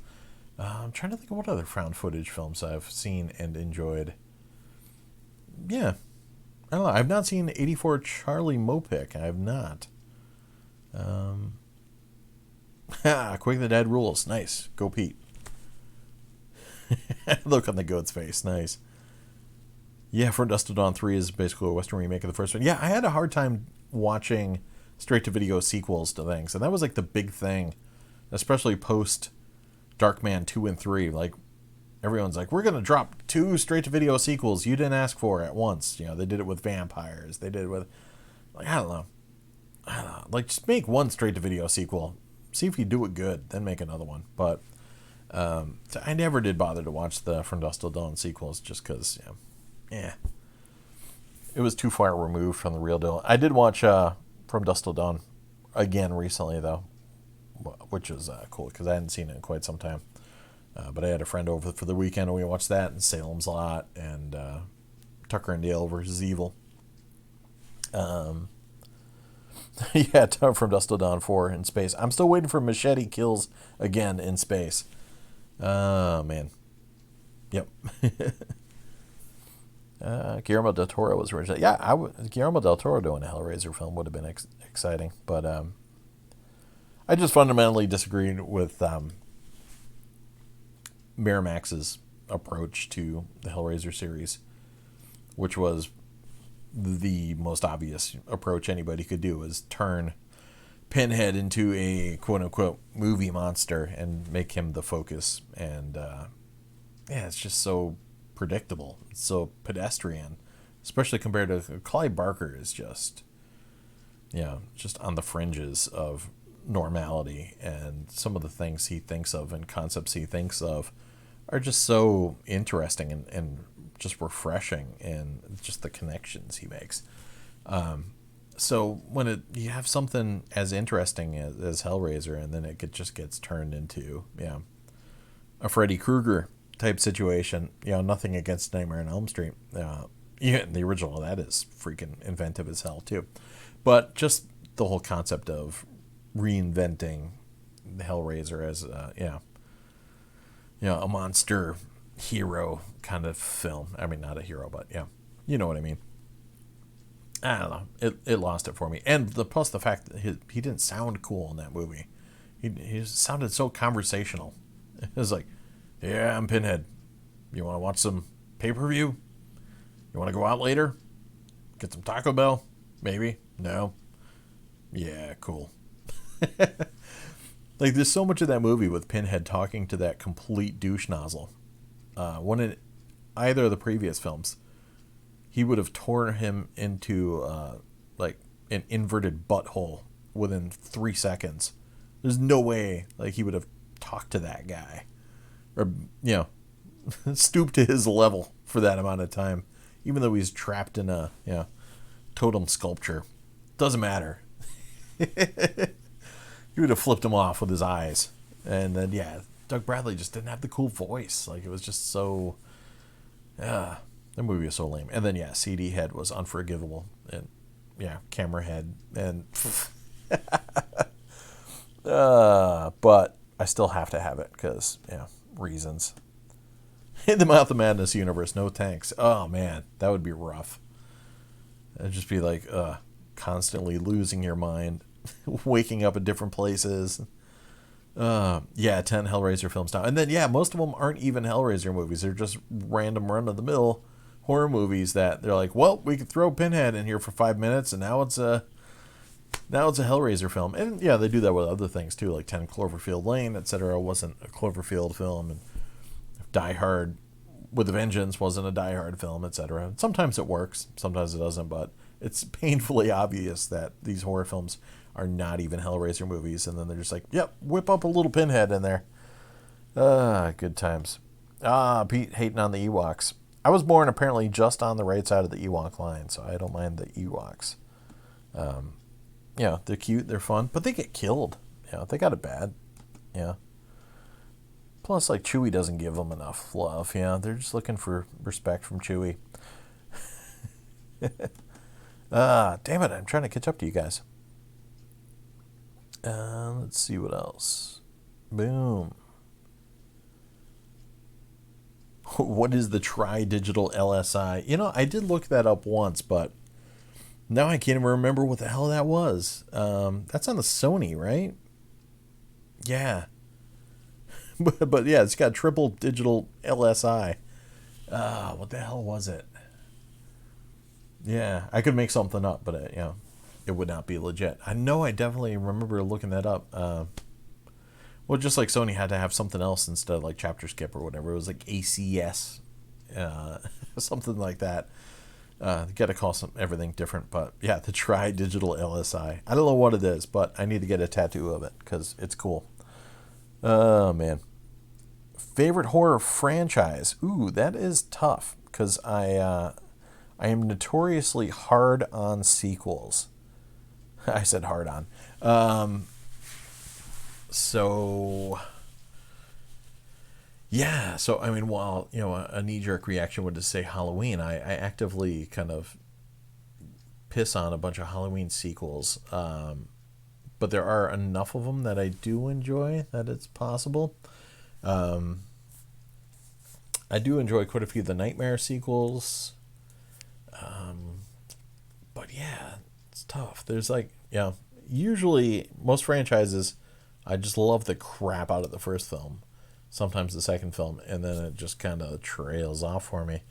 So I'm trying to think if there is something that, there is a franchise that has maintained a level of quality throughout that I could say is a favorite. We're going to have to go with Halloween in the meantime until I can, look at my my pile. I mean, I would say Evil Dead, but there's only, a handful of movies, so... that said, if you can call Evil Dead a franchise, there's not that many films. I'll go Evil Dead, but Emmett's in the house. What's up, man? But Halloween is another possibility there. Lovecraft stories that haven't been done yet that I wouldn't mind being seen. I'd still love to see the proper At the Mountains of Madness, especially the one Guillermo del Toro was going to do. I'd love to see that. There's been some, cool short stories that, and a lot of them have been adapted, but I just haven't seen those adaptations. I remember Pickman's Model, I think, was adapted for maybe Night Gallery. I think there was a couple of Lovecraft adaptations for Night Gallery. But that was always one of my favorites. The Festival, I just wouldn't mind seeing. Dagon dug into a lot of Shadow over Innsmouth. But I'd like to see a proper Shadow over Innsmouth film, for sure as well. And Color Out of Space has been kind of done, but even more short stories of some of his shorter stuff. The Outsider is amazing. I don't know, it'd be tough to do without giving away the twist of The Outsider. But I'm sure somebody would be up to the task. I just watched the Call of Cthulhu short film, it's almost a feature, but that the H.P. Lovecraft Historical Society did. It was really good. I like that a lot. I still haven't seen The Whisperer in the Darkness, which is the second feature-length film they did. I mean, I think that one's a talkie, too. Call of Cthulhu is a silent film. But so much fun. Really good stuff. I highly recommend checking that out. But yeah, I'm trying to think if there's any other short stories I would definitely love to see. But yeah, maybe that's something like The Festival. I wouldn't mind seeing like a great short film based on that. But love to see more PKD stories made into the films. It would be a good weird sci-fi comedy. Most of his books would. Yeah, it is interesting now that people aren't afraid of adapting his works, without really, throwing out the baby with the bathwater in the adaptation process. Yeah, it would be pretty cool to see some more PKD stuff. I'd be down with that. Favorite found footage movies, probably Wreck, Blair Witch Project, Cloverfield. Oh yeah, Paranormal Activity. I did not mind the Paranormal Activity series at all. In fact, I was surprised at how much I enjoyed it because it gets into a little bit of a mythology that they create. Mostly starting in the second film. There's a little bit of that laid out in the first one. But I'm not generally a fan when the horror films try and over-explain the horror. But that said, I did find myself actually enjoying the mythology of the paranormal films. You got to be in the right mindset to watch them, and you got to be ready to kind of bring. I mentioned this before, bring enough of your fare to the table to make them work. But yeah, I kept waiting to be disappointed. The third one I particularly liked. That was really good. But even the fourth one I didn't mind, and the marked ones wasn't bad. And yeah, Ghost Dimension I watched probably the least out of all of them just because it's the newest. So I'll have to probably check that out again. Yeah, I don't know. I liked him. The third is up there, man. Something about that third one. It really kicked my ass. And yeah, the first one I enjoyed a lot too. But yeah, damn. Is the Paranormal Activity series my favorite horror franchise? It can't be. I don't know. We'll see. Funny how people thought Fargo was real. We're trying to find that case of money, right? I wouldn't mind that. Wreck legit gave me nightmares for a while, Jonathan says. Wow, damn. And there's a bunch of sequels too. I've heard that there's diminishing returns on the sequels, but I wouldn't mind checking them all out too. Thoughts on Gone in 60 Seconds 74 versus 2000? I never watched the 2000 one.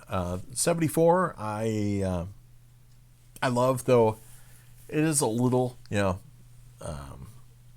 so it's so low budget that there's so much of the film there's not any real kind of dialogue. There's just a lot of long distance shots with people talking over the imagery, and it's a little shoddily slapped together. But once the car chase happens proper, it totally makes up for all that stuff. So the car thieves element of it isn't as gripping, especially though just the way it was shot and dubbed over and all that stuff. But yeah, I really got to give them credit for what they were able to pull off on a shoestring and the insanity of it. And just because I saw so many car chase movies in the cinemas in the 70s, that I just love 70s car films. Vanishing Point, Gone in 60 Seconds. Just eat that stuff up. And my dad would take me to the 99-cent theater to see car chase movies all the time. So that was my bag. Yeah, Miramax wanted the slasher with Hellraiser, wanted to exploit the name for profit. That's all they cared about. Yes, amen. And Hellraiser 3 almost feels like a TV show. It's I don't know. It just feels like a big TV show. I've been meaning to watch the Fargo TV series. I've been hearing some great things about it.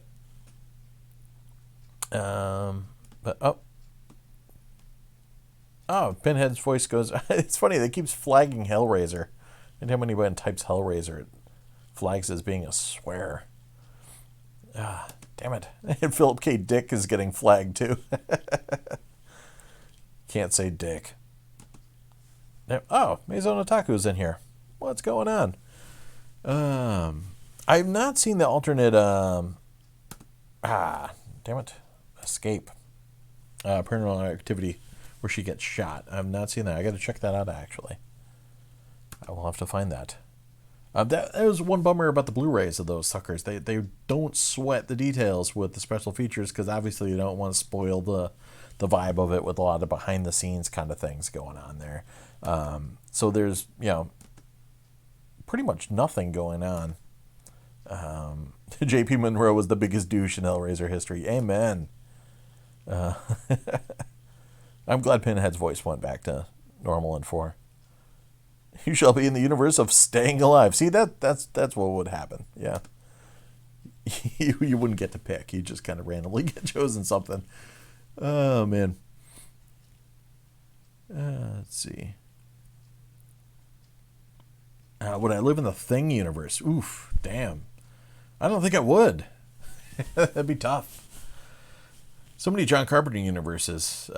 Escape from New York would be pretty brutal to be living in, too, if you're not Snake or someone really cool like the Duke in New York. Big Trouble universe, yeah, it'd be pretty cool to be part of that. Yeah, obviously, I probably wouldn't see any of it going on because I don't know if, the Chansing would invite me into their world, and maybe Egg Shen would give me a tour or something like that, but that'd be pretty cool. The Ewok films, yes, I watched those when they aired live, when they aired the first time. The first one was pretty treacly. The second one was a little better, had a little bit more of an edge, and it actually had like an Imperial kind of outpost. It almost felt a little Star Warsy for a hot minute. So definitely the sequel is the better one, but they're on Amazon Prime UK. I have not seen those since they aired, so it's been a while. Hellraiser 12, Home Alone 6 with Pinhead thrown in it. Yeah, who did we leave? Oh no, we left Kevin and Pinhead. Oh no. Mary Elizabeth Winstead. Yes, I may or may not have had a thing for Ramona Flowers, which I will neither confirm nor deny. Her fighting Knives Chow may or may not have been the hottest thing in cinematic history. Or it might not have been. Texas Chainsaw franchise. Yeah, that's... especially the first two. Third one's not bad. Fourth one's kind of... It's kind of a slog. But, damn. Stupid itching. With the Halloween films were ranked, the original first, then Season of the Witch, then second, then Halloween 2. Halloween 2, I want to love Halloween 2, but there's, it just always feels like a misfire to me. The Hospital, I actually enjoy the TV cut a little bit more because of, like you said, the atmosphere of the hospital is interesting, and it's got more of it.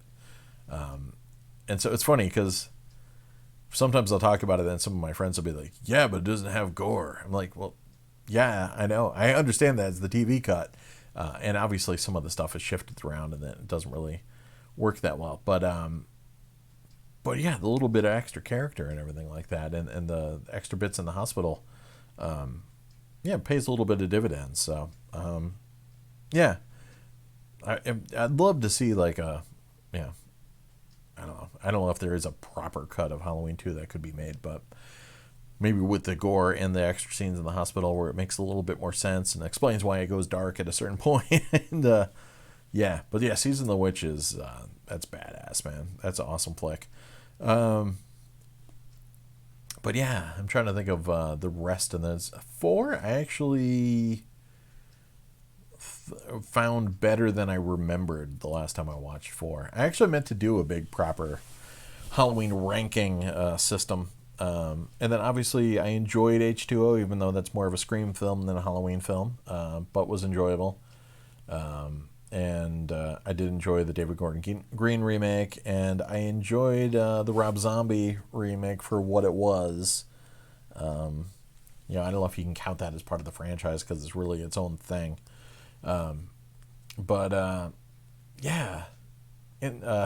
Resurrection started off strong, but that movie was pretty weak sauce. And then 5, man, I couldn't hang with 5. It's funny because my wife hates 6 the most, and I think I dislike 5 the most.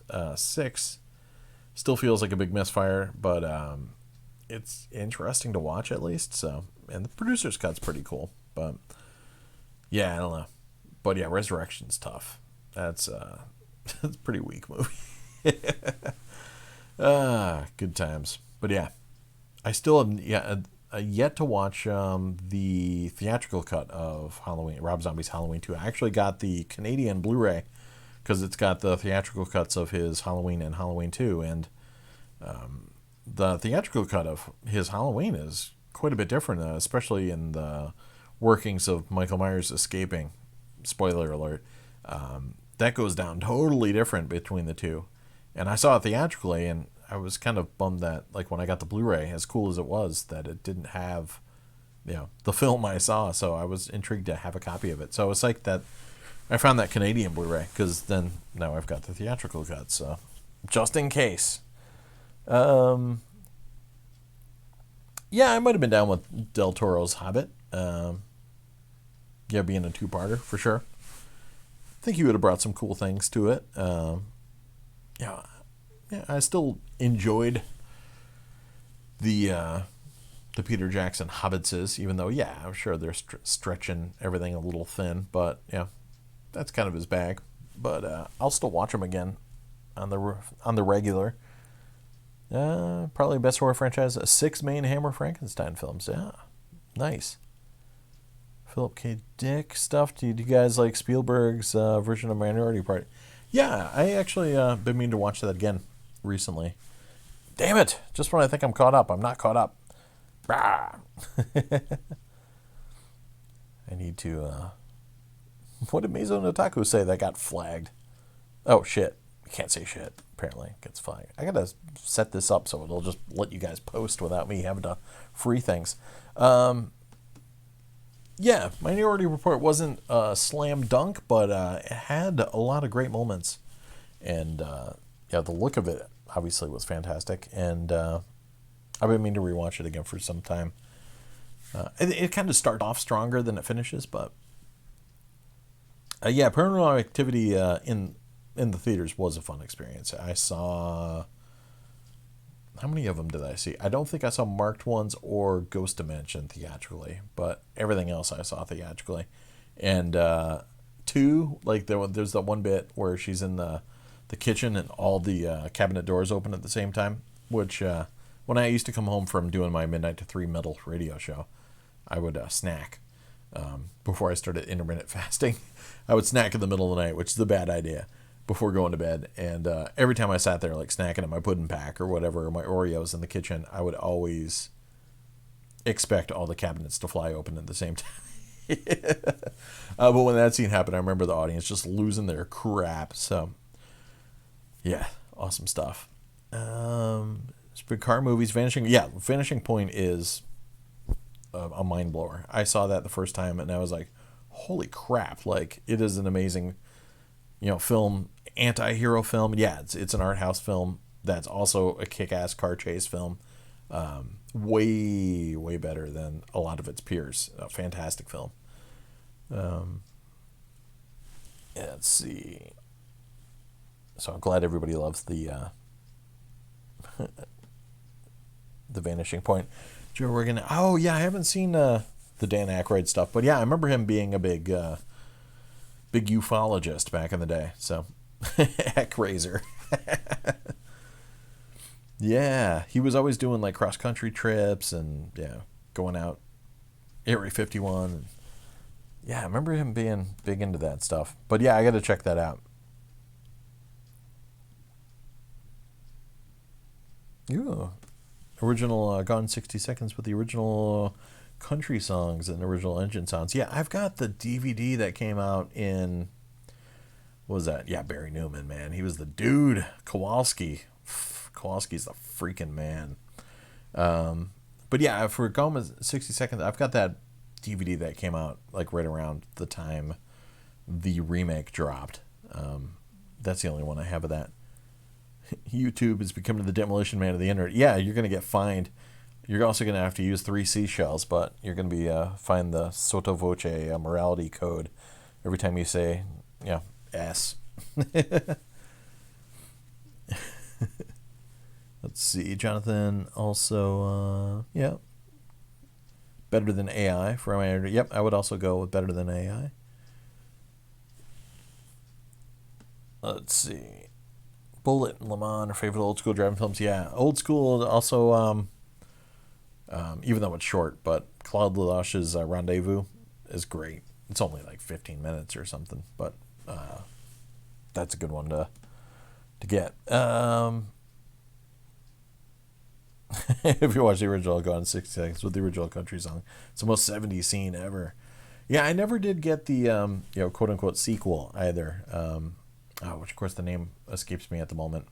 But yeah, Halicki did another film, The Demolitionist or The Explosion Pants, whatever the hell it was. But I always meant to check that out. Yeah, Vanishing Point is like this movie that just kind of slid under the radar, yeah. And it kind of came into its own. I remember Fox suddenly like releasing it on VHS in the late 90s, early 2000s. And like up until that point, like it was really kind of hard to get a hold of unless you had like a LaserDisc or an import. But yeah, and then maybe it was just the fact people were able to see it finally when it came out on VHS. But I grabbed the DVD that came out that had the two different cuts, the European cut and the American cut. And but yeah, I remember watching that VHS tape, and I brought it over to my buddy's house. And yeah, we watched it with my buddy Eric and the drummer for Rainbow and a couple of the other guys. And it was just like my buddy Matt. We were just like, holy crap, man, this movie is crazy. Kowalski is just the coolest anti-hero, man. Him and Frank would work well together from Thief. Can we give Grave Encounters credit for being way better than As You Rate to Be? Yes, we can. Try the random surreal backwoods town car chase with country music and parallax view. Parallax view. Good stuff. Love that film. Thing TV quote is quite weird. Yeah, they hardly show the monster. I love that. Love the voiceover stuff, too. When they introduce every character. Let's see. Evil Dead franchise. Ah, nice. All right. So, respect. Evil Dead franchise. Let's see. We'll catch up to you guys finally.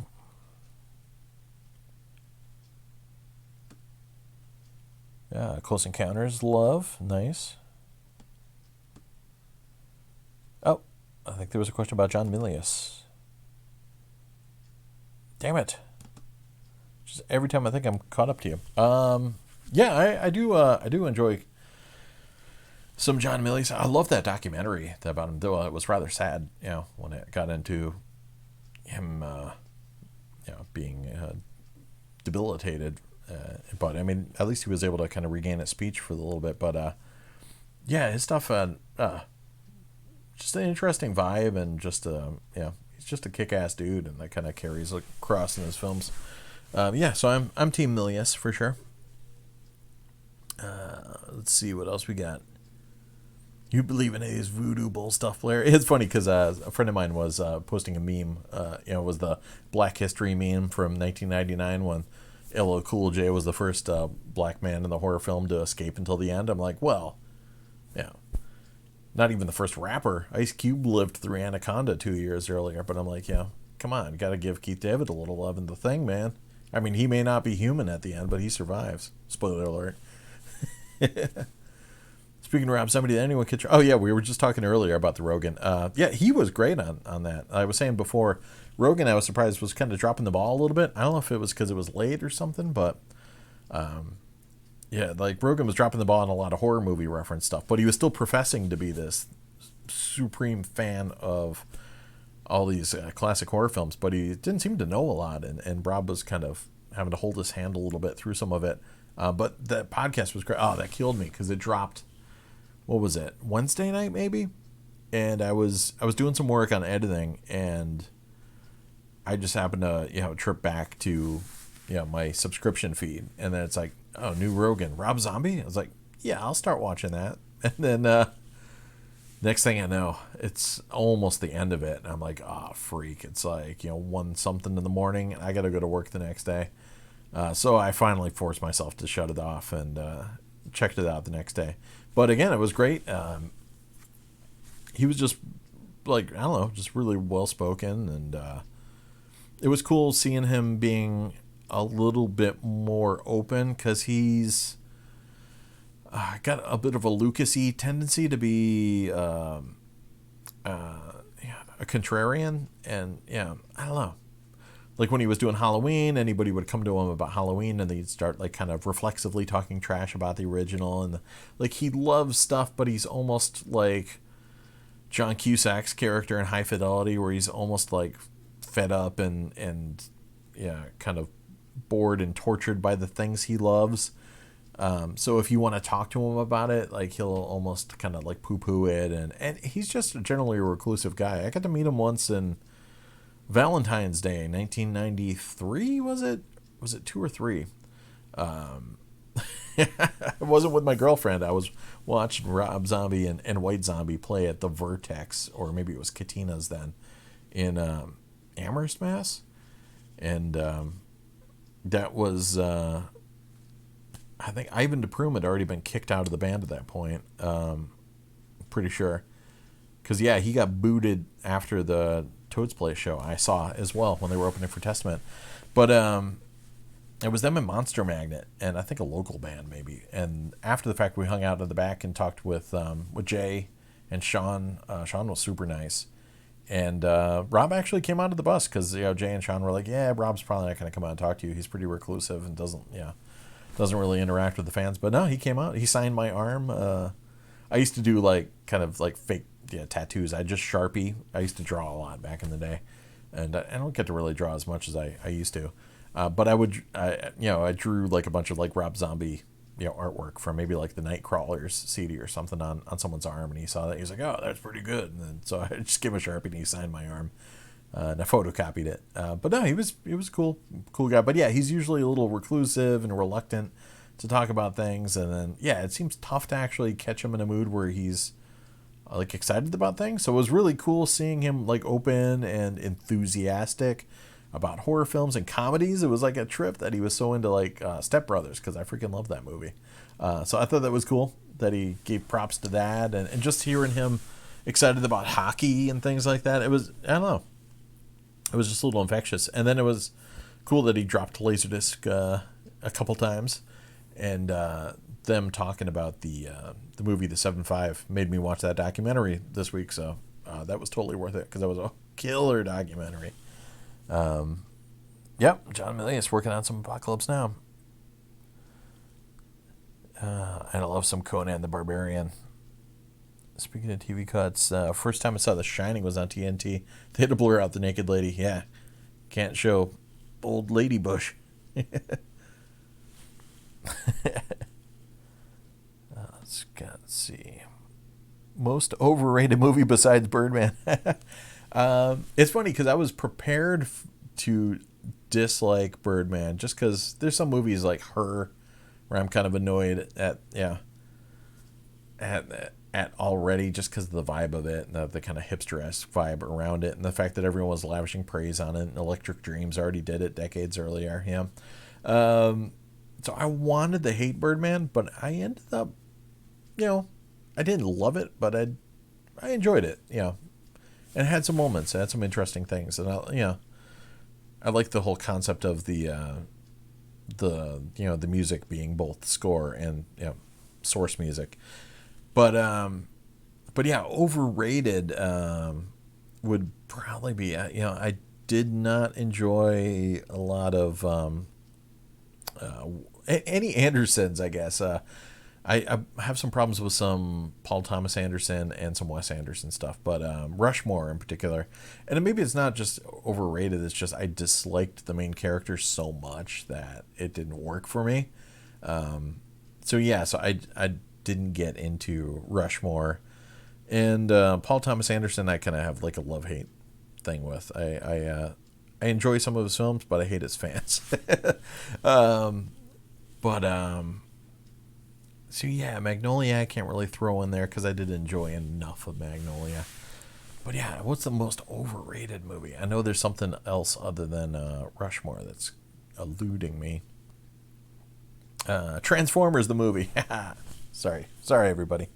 What's your favorite Australian films? I need to watch more because I was talking with Strictly Sega about the exploitation stuff, and Rod, who I think left to go thrifting already, is into a lot of the exploitation stuff too. But so far, I've really enjoyed the Brian Trenchard Smith stuff. The first one I saw was the Arrow Video release of Dead End Driving, which was so cool. It was just a really fun movie. And then Strictly Sega recommended The Men from Hong Kong, which was great. And I need to see Turkey Shoot as well. Of course, growing up, I grew up on the Mad Max films, and Mad Max 2 was a household staple. Yeah, that was always playing in my house, late at night. But I also need to check out some more stuff. Oh, who was the director of? Oh, well, I can't remember the name of the film now. It's the one. It's like it starts off as like this combo of this like Mad Max knockoff with school kids, and ends up being they get holed up in a shopping mall or something with this crazy serial killer cop guy. What the hell's the name of that movie? But it was so much fun. But yeah, so I definitely need to see more, for sure. But yeah, obviously Mad Max 2 is going to be the top. But yeah, I did enjoy Dead End Driving quite a lot. Let's see, Avatar. Avatar is pretty damn overrated. Maybe not. I mean, critically, it kind of was rated well as well. I wanted to love that as well because I love James Cameron films. But and I'll watch it. I actually quite enjoy watching that late at night. Yeah, it's like a good start at midnight. Stay up stupid late. I don't know why. I just enjoy watching that on Blu-ray late at night, even though it's really a disappointing film. I wanted to love it, but yeah, I know there's something else like super big that I was disappointed in. Yeah, overrated. But let's see. Walkabout. I have the Criterion. I need to get Picnic at Hanging Rock. Yeah. Damn, I do need that. But yeah, Walkabout. It's good stuff. Citizen Kane. Yeah, I mean, I was one of those guys that I enjoyed the technicality of Citizen Kane, it didn't really connect with me as a film goer. That's why I would always say, Casablanca and Vertigo I enjoyed more than it. But yeah, I kind of took a little bit of delay at pissing in the pool with Citizen Kane, and would go out of my way to let people know that I thought it was overrated. But it wasn't reflexive. Like, it wasn't just like a hating the popular stuff just to hate it. I did not connect with Citizen Kane, and the story just didn't work for me. So it was just it was the filmatic equivalent of one of those guitar shredder albums. You got someone like Joe Satriani that can come and do some really tasteful stuff, and you got the guys that are just doing sweet picking nonstop. And it was just kind of technicality for technicality's sake for me, because the story didn't work with me. It didn't connect. That said, that the cast was great and everyone involved was very talented, but I just had more fun with Touch of Evil. Like, if you're going to Orson Welles films, even though that's not the best film, but I enjoyed it more. It's more it's more watchable. But yeah, it's tough. Mad Max, yes, a lot of Mad Max votes here, obviously. It was so cool finally getting to see the proper Australian version of Mad Max with the English dialogue, because for so long we just had the stupid American dubbed version, and that's how I saw it for so long. It wasn't until probably the mid '90s when I was able to see Junkman. Thank you, Pete. 1972. It wasn't the Explosion Pants Man. So cool, Aussie films we're gonna see, and the documentary there is, I don't know if that's still about exploitation, is Not Quite Hollywood. I don't know if that's on Netflix at the moment, or if it was on Amazon Prime, but I think they took it away, the dicks. But oh well, if you notice, no one talks about Birdman anymore. We used to talk about this a lot on my movie show, on the radio, because we're from, a market that's outside of Los Angeles and New York, and it kind of grows tiresome the way art house films are marketed and released, and how it's all just, award fodder. It's all just bids for awards, and it's just lame how a lot of the films weren't even released in the year proper anywhere outside of like a theater in New York or Los Angeles. Now they're doing it with Netflix. They'll show Roma in one theater, and therefore it's, a film for inclusion in the Academy Awards. And it's just a lot of films that people watch and then immediately, because they don't release them either until like the last week of December, or the last minute. And there's just this weird just kind of situation where critics just roll into like a row of, or if they even go to the cinemas, they'll usually get screeners, but they'll just binge watch a bunch of self-important films, and they'll just be like, yes, this is art house, this is important, Oscar, and they just do that over and over again. And the stuff really stands the test of time. Like, my kind of go-to joke is that nobody cares about the hours anymore. Man, when that movie came out, everyone was doing backflips over, sewing their tongues down the back of the Hours' trousers. Nobody cares about the Hours now. I mean, it was well made. The score was a little annoying. It was like real heavy-handed Philip Glass, but it was well made, well acted. But I don't know. It's just one of those things where it was okay, but it was, obviously rather depressing subject matter for sure. But it didn't flourish over time. But when it came out, everyone just lavished praise on it in the moment, and so it just kind of gives proof to the lie of the way the Academy Awards are programmed, and just how it goes. It's pretty weak sauce, and there's usually a film or two like that every year that the Academy freaks out about, only to forget about quickly. And there was that weird period too that they would give their nod to something before it was even released. Like, I remember the press and everyone decided that Benjamin Button and Lovely Bones were going to be the big Academy frontrunners. And then they came out and they walked away from those flaming corpses as quickly as they could. I actually love Lovely Bones, but and Benjamin Button is, kind of weaker tier David Fincher, but still worth watching at least. But it's funny how like they would just decide that those were going to be the best films even before they even came out. So it started to get ridiculous. But yeah, there's at least like one of those movies every year that they freak out about, and then they actually don't stand the test of time. Nobody's talking about them. Yeah. Nobody cares about the Hours. Sorry.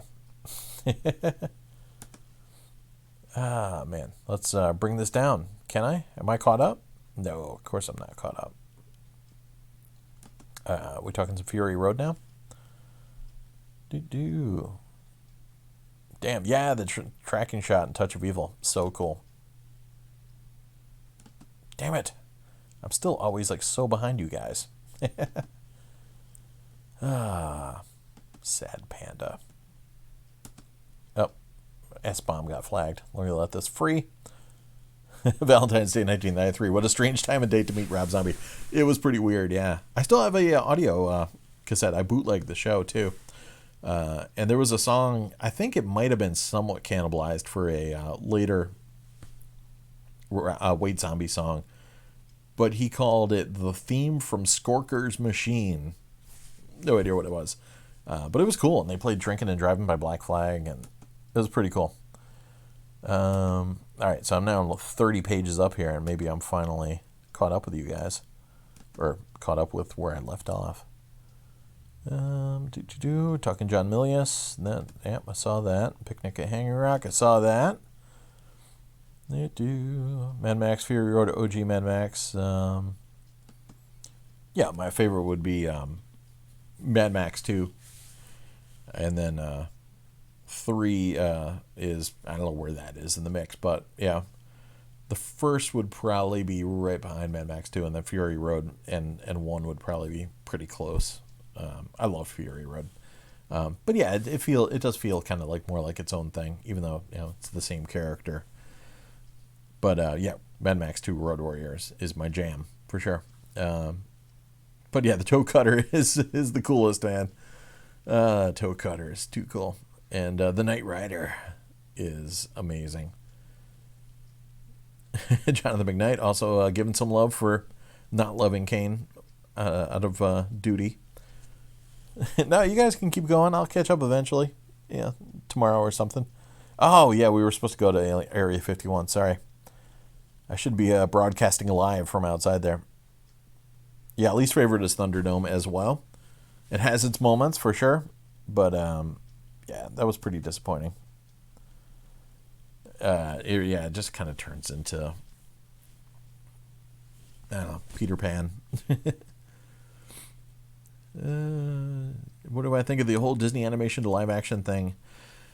Yeah, if it's inspired, that's fine. I'm kind of interested in the Mulan one because the original animated Mulan was really one step away from a period piece, action epic, anyways. So that makes a pretty nice transition into a live action movie. The Lion King, I don't get. I don't get the idea of remaking a perfectly good animated film into a CG animated film. Like, if you're going to go live action, go live action. Don't do CG animal movie. If you are, just make a new CG animal movie. I don't know. So that one I didn't dig. But I was okay with Beauty and the Beast and Cinderella and all that stuff. But, they're not going to top the originals anyways. But I'm intrigued about Mulan. So at the same hand, I'm ready to say, to hell with them all. But I'm also, kind of intrigued. And then, there's The Jungle Book, which, again, I wrote off before it came out. And then everybody was like, that was great. So there's always an exception to the rule. So they suck, but there's a couple moments. So. Yeah, it's funny. Dumbo, a friend of mine, just put it on his best of the year list. I was like, wow, really? I'm going to have to check that out. Ambersons. Yeah, I need to rewatch Magnificent Ambersons. I just watched, not too long ago, Confidential Report, a.k.a. Mr. Arcadin, and that had some moments, too. It was definitely, scatter shot, but I wouldn't mind getting the newer Criterion with all the different cuts or whatever. So,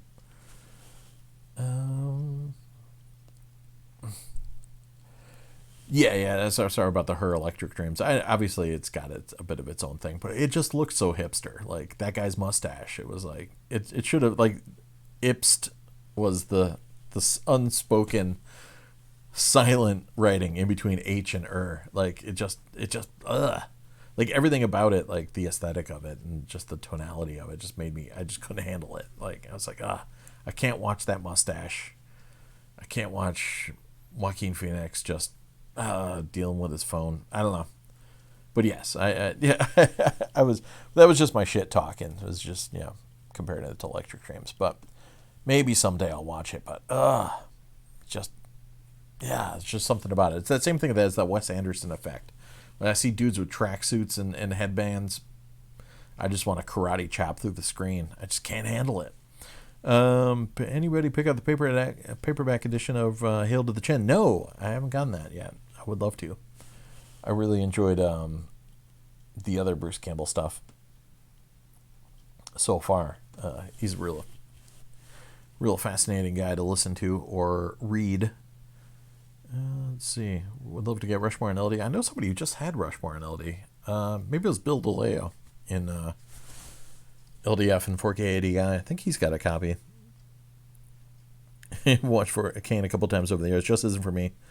Yeah, again, same thing. I do enjoy the filmmaking, the bravura filmmaking about it all, and just the real inventive ways of moving the camera and moving through space and the lighting. It's all fantastic, but that's all it is for me. It doesn't do anything for me story wise. But yeah, I'll keep rewatching it. Sure, what the hell? Road Train. Oh, all right. Adding another one to the list. I would go for Mad Max 79, but it I don't know, it just doesn't maintain its tone, I don't think, all the way through the way Mad Max 2 does. Mad Max 2 just feels more consistent to me. Like, I don't know. Like Mad Max, the original, it's like kind of post-apocalyptic, but not really. So it's like, I don't know. It's got one foot in the post-apocalyptic, kind of pool, and another one in, I don't know, just a futuristic drama kind of thing. I don't know. It's great. It's fantastic, but it just doesn't hold together as well as the sequel does for me. So, but when it is firing on all thrusters, it's just badass.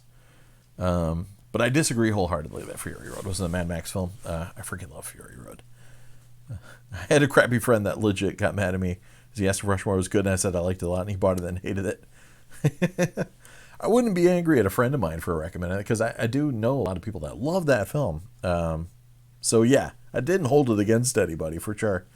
And yeah, I mean, like Schwartzman, like kind of rubbed me the wrong way because he was like, I couldn't separate him from his character. But luckily, Scott Pilgrim vs. the World kind of saved him for me. Once that happened, I was like, all right, that guy's okay. Everything Wells did was phenomenal, even if unfinished. Yeah, it's totally watchable. Oh, video connoisseur got a maybe a copy of Top Gun and LD. Yeah, you'll never. This is your one chance. It's pretty rare. Hopefully you got the later gatefold with the AC3 track on there. That's pretty nice. We all know Orson Welles' greatest role was Unicron. Nice.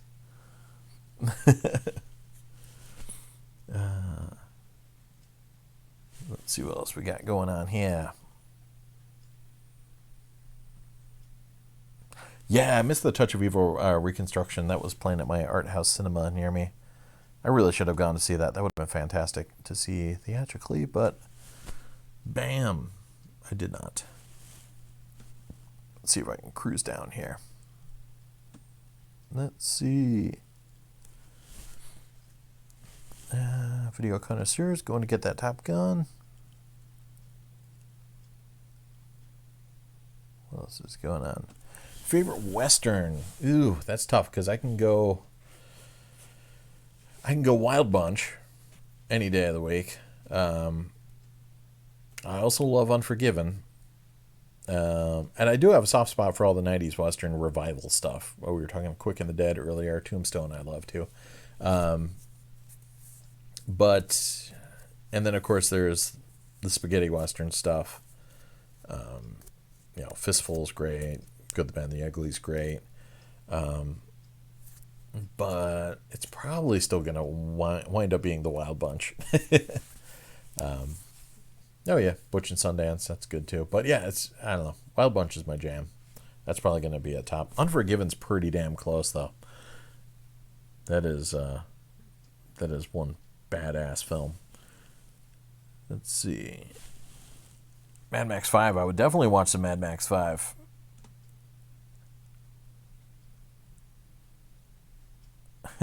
Charlton Heston as a Mexican is a bit, yeah, it is for sure, but Wells is a bit of a fatty. That is an understatement.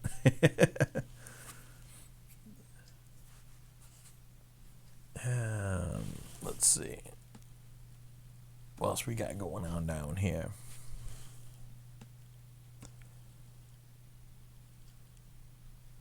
Yeah, let's talk Touch of Evil.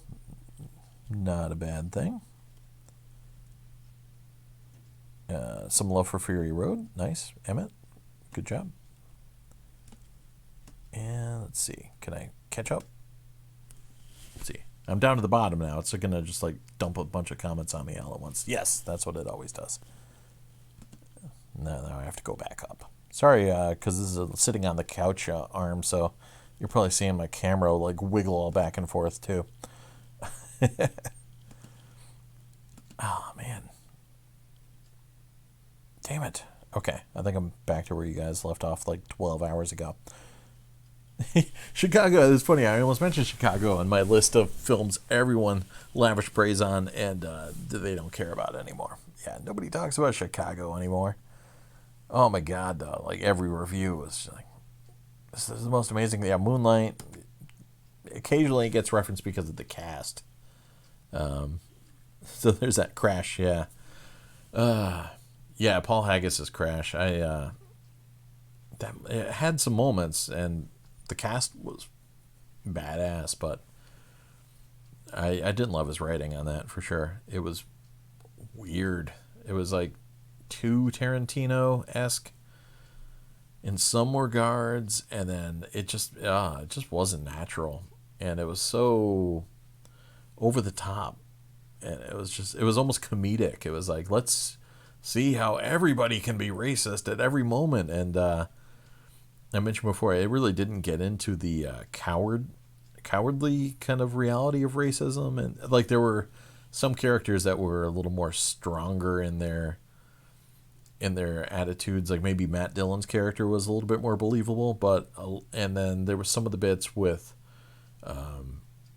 like the film industry.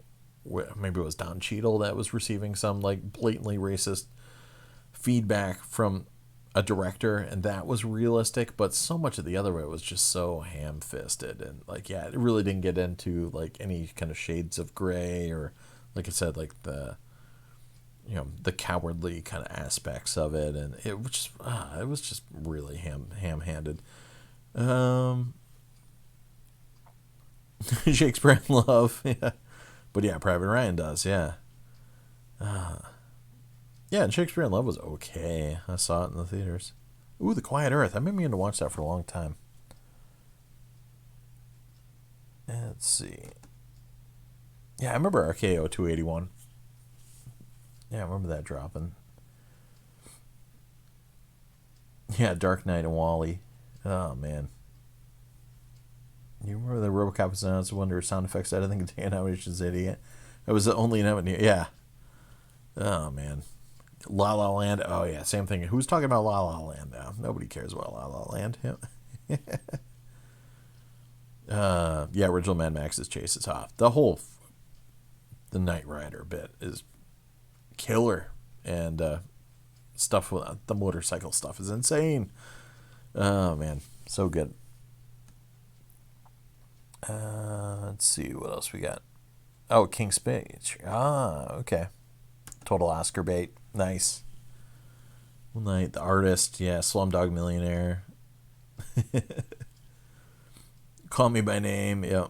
And it's fun, so funny too, because they just drop out of nowhere, because the screeners all go out, so it's a a film that's not marketed well. It's not marketed to the world. It's not marketed to audiences, and they always wonder why audiences keep disappearing from the Oscar feeds, because they thought they would fix it by giving extra nods. It's like it doesn't make me want to watch it more just to see something as awesome as The Dark Knight get shafted. Like, I mean, if he shafted the nominations, that's one thing, but at least now they're like, yeah, we'll dangle a little bit of hope in your face, and then we'll just tear it away from you. I saw Slumdog Millionaire in the theaters. Yeah. Ari Franklin's at Area 51. Nice. He's taking care of business. You're going to see them aliens. Take some pictures. Ari Franklin's going to tear those gates down and get in there. I know it. All right. It's going down now.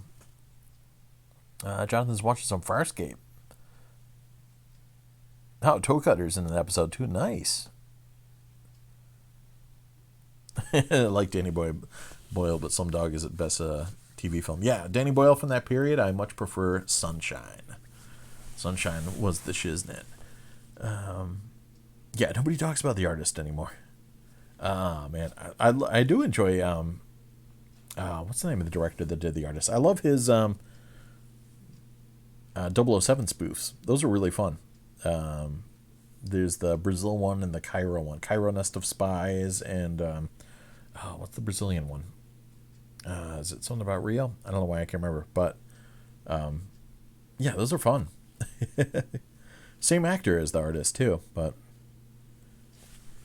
yeah, I mean, it's just funny how so many Oscar, kind of begging films are okay. They're just as okay as all the other kind of big, you know, cheesy blockbuster wannabes that we run out and see. But just because they have serious subject matter doesn't mean that they're, automatically better films.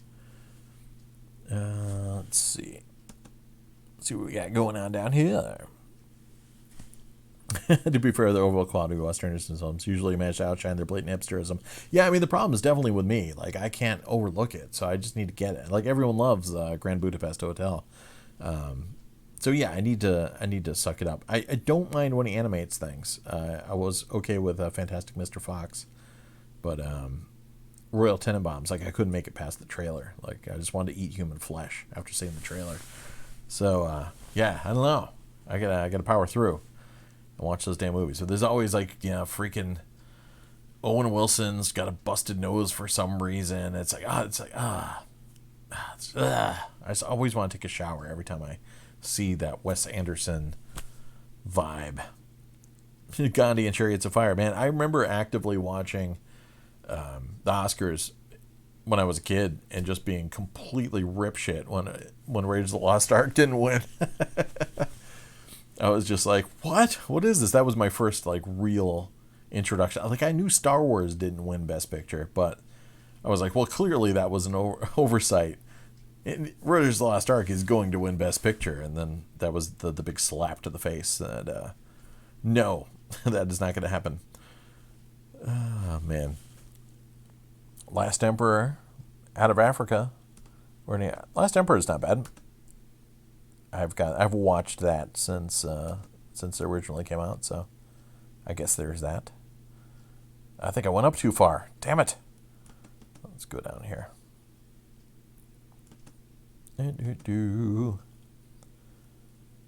Yeah, Ordinary People. I remember watching that on cable for the first time. I'm like, this is pretty over the top melodrama. Like, really? This is the best movie of that year? Really?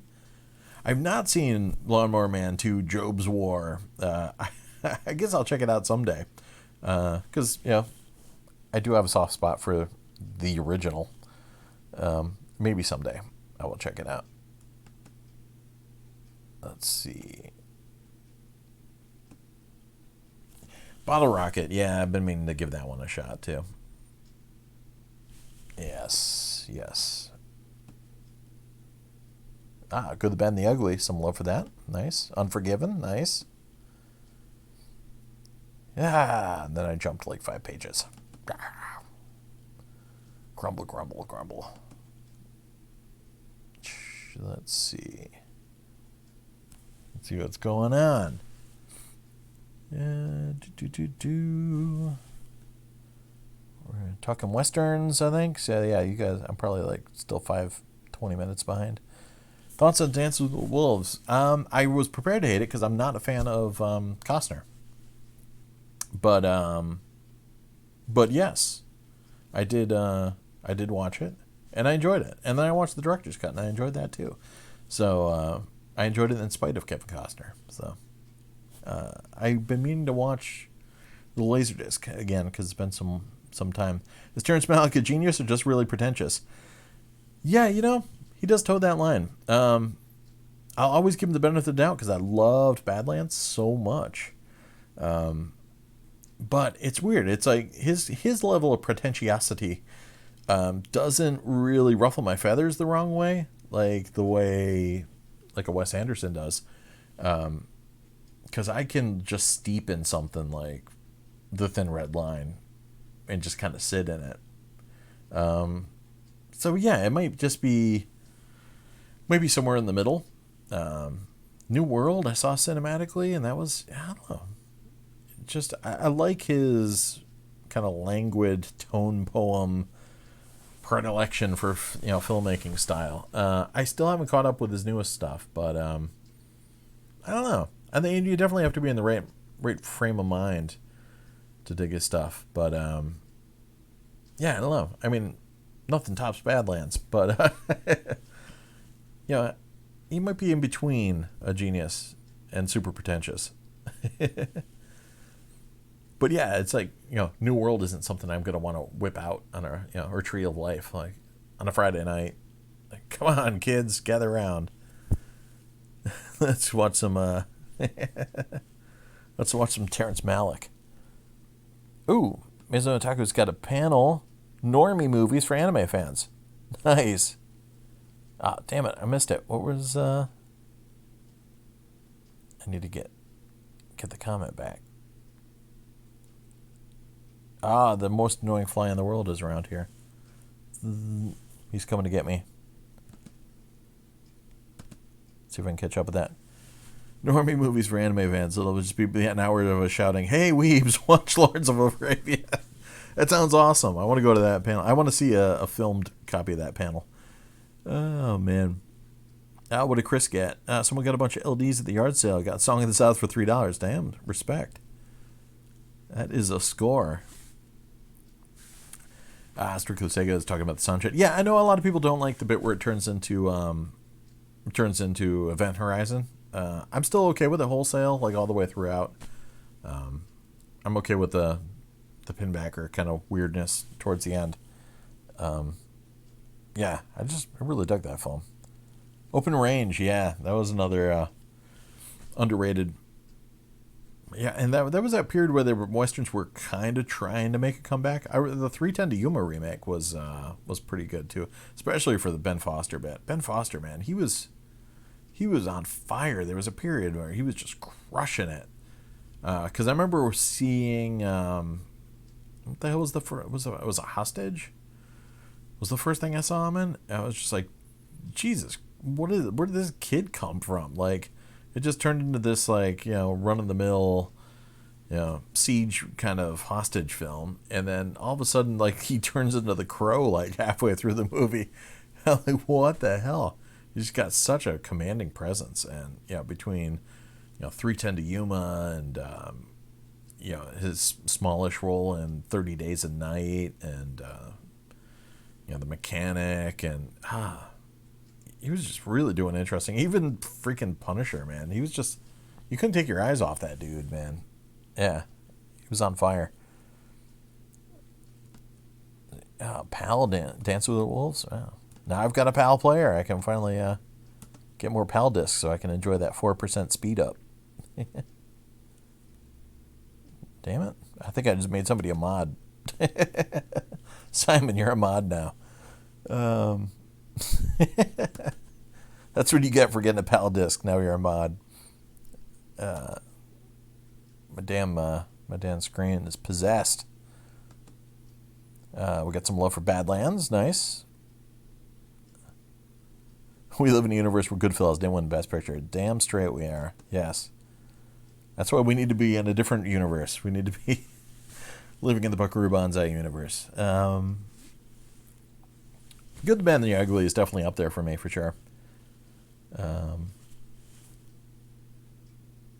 That's one of my all-times, but Wild Bunch just kind of nudges it out. Let's see. Tree of Life is kind of unwatchable. Nice. Jessica Chastain, yeah, for sure. Gary27 giving a shout out for The Searchers. Nice. Cheesy DTV horror films you'd like to see get a Blu-ray? That's a good question, because most of the stuff that's like direct-to-video now already kind of is on Blu-ray. I'm trying to think if there's anything, like everything I see that like looks pretty bizarre out there ends up getting a Blu-ray, and you see it at like Walmart. It's like, wow, how did that happen? I'm trying to think if there is anything that's on my list that I would love to see. It's not horror, but I want to see a Blu-ray of The Order of the Black Eagle. It's an action movie, but I'm trying to think of direct-to-video horror stuff that isn't available. It's got to be a small list, because like the most obscure crap known to man is like pretty much on video now. All right, I'll think of something. Let's see. More love for Badlands. Nice. Oh, damn it. I missed a good question. Something about cult movies? Cult 70s or 80s films. Do you often watch Well, what cult 70s or 80s films do you often watch the most, regardless of genre? Um, so yeah, 70s we mentioned Vanishing Point. That one I watch a lot. And yeah, of course, there's tons of horror titles. The list goes on forever. But like 80s stuff, mentioned Buckaroo Banzai. That's a perennial. But what else? Damn, like that I watch the most. There's like pretty well known too. They're not that cult. It's got to be something like really cult that I freaking watch. I don't know why my brain's not working. Probably because it's getting later. Damn it. Oh well. Yeah, Musica Poetica from True Romance. Yep. A little bit of that was definitely a purposeful nod to Badlands. And that even got referenced in, I think Malick got referenced in the intro in the Reservoir Dogs script when Quentin had his list of influences. Carnosaur trilogy could use a Blu-ray. Carnosaur. Classic. I'd probably be fine with Carnosaur on LaserDisc. Though some of the Full Moon stuff, did Pit and the Pendulum, did that get Blu-ray? That must have gotten Blu-ray by now, right? If it hasn't, that one for sure. Yeah, damn. Alright, we're digging some Pizza and Malick. Come on over, everybody. Yeah, the Coen Brothers remake of True Grit. That was good. I did enjoy that. What are some favorite all-time albums? There's the easy go-to stuff. Yeah, Radiohead, OK Computer, Jeff Buckley, Grace. What else? Metallica, Master of Puppets. Yeah, same stuff everybody likes. I did my list of metal stuff, and then the other, the Q&A from last week. So, what else? Like all-time favorite kind of stuff. So what Pink Floyd album would I choose? Probably Dark Side of the Moon, but I do love me some Momentary Lapse of Reason just to piss off the Roger Waters fans. I'm just like looking over at my record collection, just seeing if something jumps out at me. What else would be count as all-time favorite? Queens of the Stone Age, Songs for the Deaf, Rush. Damn, I don't know if I could choose a Rush album. That would be tough. Yeah, that would be a bit of a bitch. Clutch's self-titled, that would be on there. Portishead, Dummy, though any Portishead album really. Dead Can Dance, Within the Realm of a Dying Sun, that would be on the list. Matthew Sweet, Girlfriend, that's on the list. Faith No More, Angel Dust would be on the list. And damn. Alright, I'll do that for now. What 80s scene in the movie is the most 80s scene ever? We're going back to Buckaroo Banzai. It's when everybody's walking down the Spilvita Dam Basin, jamming to Michael Boddicker tune there, and everyone's just being super 80s. That's it. Yeah, let's see what else. Tree of Life. Yeah. Let's see what else we got going on. Have I seen Once Upon a Time in Hollywood? Yes, and if all goes well, I'm going to go see it in a 35 millimeter finally next weekend when that comes by. I loved it. I really enjoyed that a lot. That's going to be upper echelon Quentin for me. I really dug it a lot, and I'm looking forward to seeing it again for sure. Delicate Sound of Thunder on LD is great. One I always talk about it, but Rachel Fury was like, everybody was in love with her back in the day. And there's even like blogs online about people just trying to figure out like what she's doing now and whatever happened to her, because like this whole generation of kids like fell in love with her. She was just like smoking hot and sang really well. But yeah, Delicate Sound of Thunder is great. It's a little dark at times, but compared to the Pulse concert, but so many great songs on there. So yeah, I love that LaserDisc. Off topic, what are your dream cars? I usually default to James Bond dream cars, Aston Martins, any of them, Volantes, Vantages, DB5s, DBS. Vanquish, any of those. And Tracy's Mercury is pretty badass. James Bond cars for sure. Yeah, they're always at the top. Thoughts on the Black Album by Metallica? I enjoyed the Black Album. I heard the lead single, Enter Sandman, and I was lucky enough to go to the listening party at Madison Square Garden, and that was when I heard the album proper for the first time. And I wasn't quite sure on Enter Sandman at first, because obviously, it's like a different Metallica. We, like me and my friends, just all expected, because Injustice for All was like even more kind of like progressive and more Master of Puppets than Master of Puppets. So we just assumed that they were going to take like Injustice for All to that next level, wherever that was headed. And instead they just totally went in a different direction and pared it down. So it was a bit of a strange transition, and just hearing Kirk's overuse of wah-wah. At first it took me a while to get into it. But then I went to the listening party, and the listening party was just super fun, and I still wasn't quite like 100% sold on it, because again, lots of wah-wah. It was a lot to take in, and there aren't like that many moments of like straight out thrashing, thrash metal, except for like a tiny short bit of struggle within. Through the Never is pretty peppy. Wolf of Man's pretty badass. But then that kind of sat with me for a little bit, and then when the album dropped proper, so many of the kind of like darker aspects of the album really won me over. God That Failed and like Unforgiven, and the kind of darkness of the album that's like buried in it. You could really just sense like James kind of working out some issues, and that saved the album for me. And the production is insane, and it's nice hearing some bass. Jason Newsted crushed it on that record. So yeah, I still love the Black Album.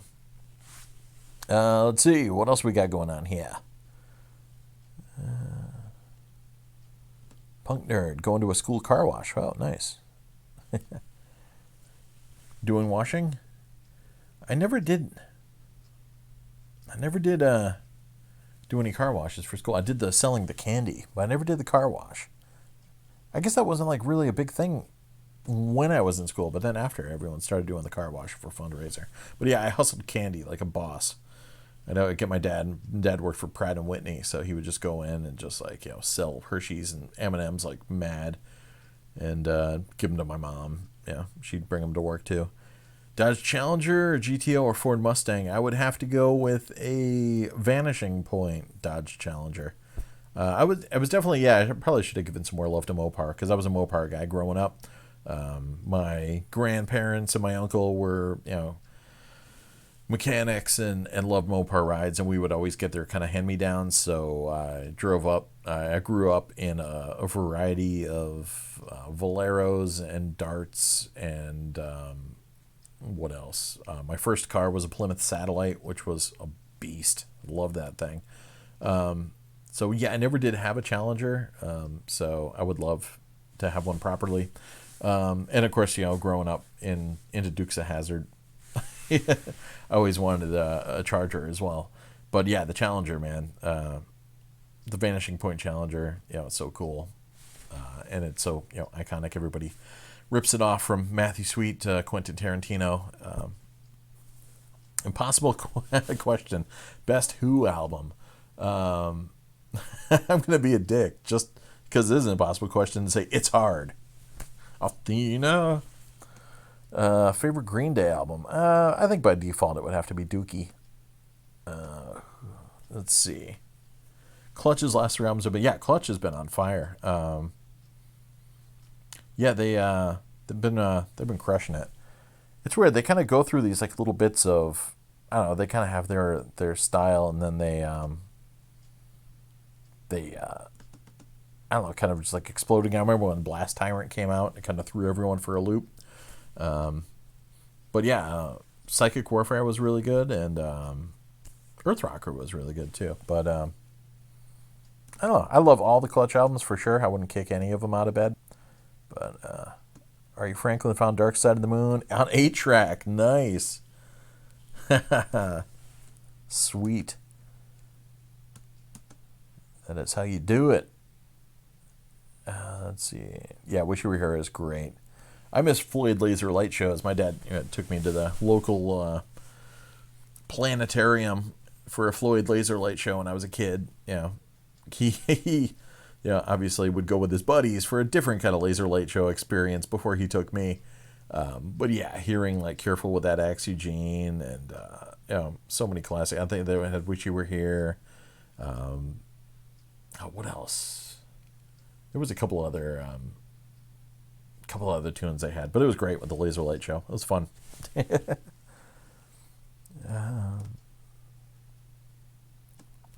you like any synthwave bands? Happy to give recommendations if you don't know any. What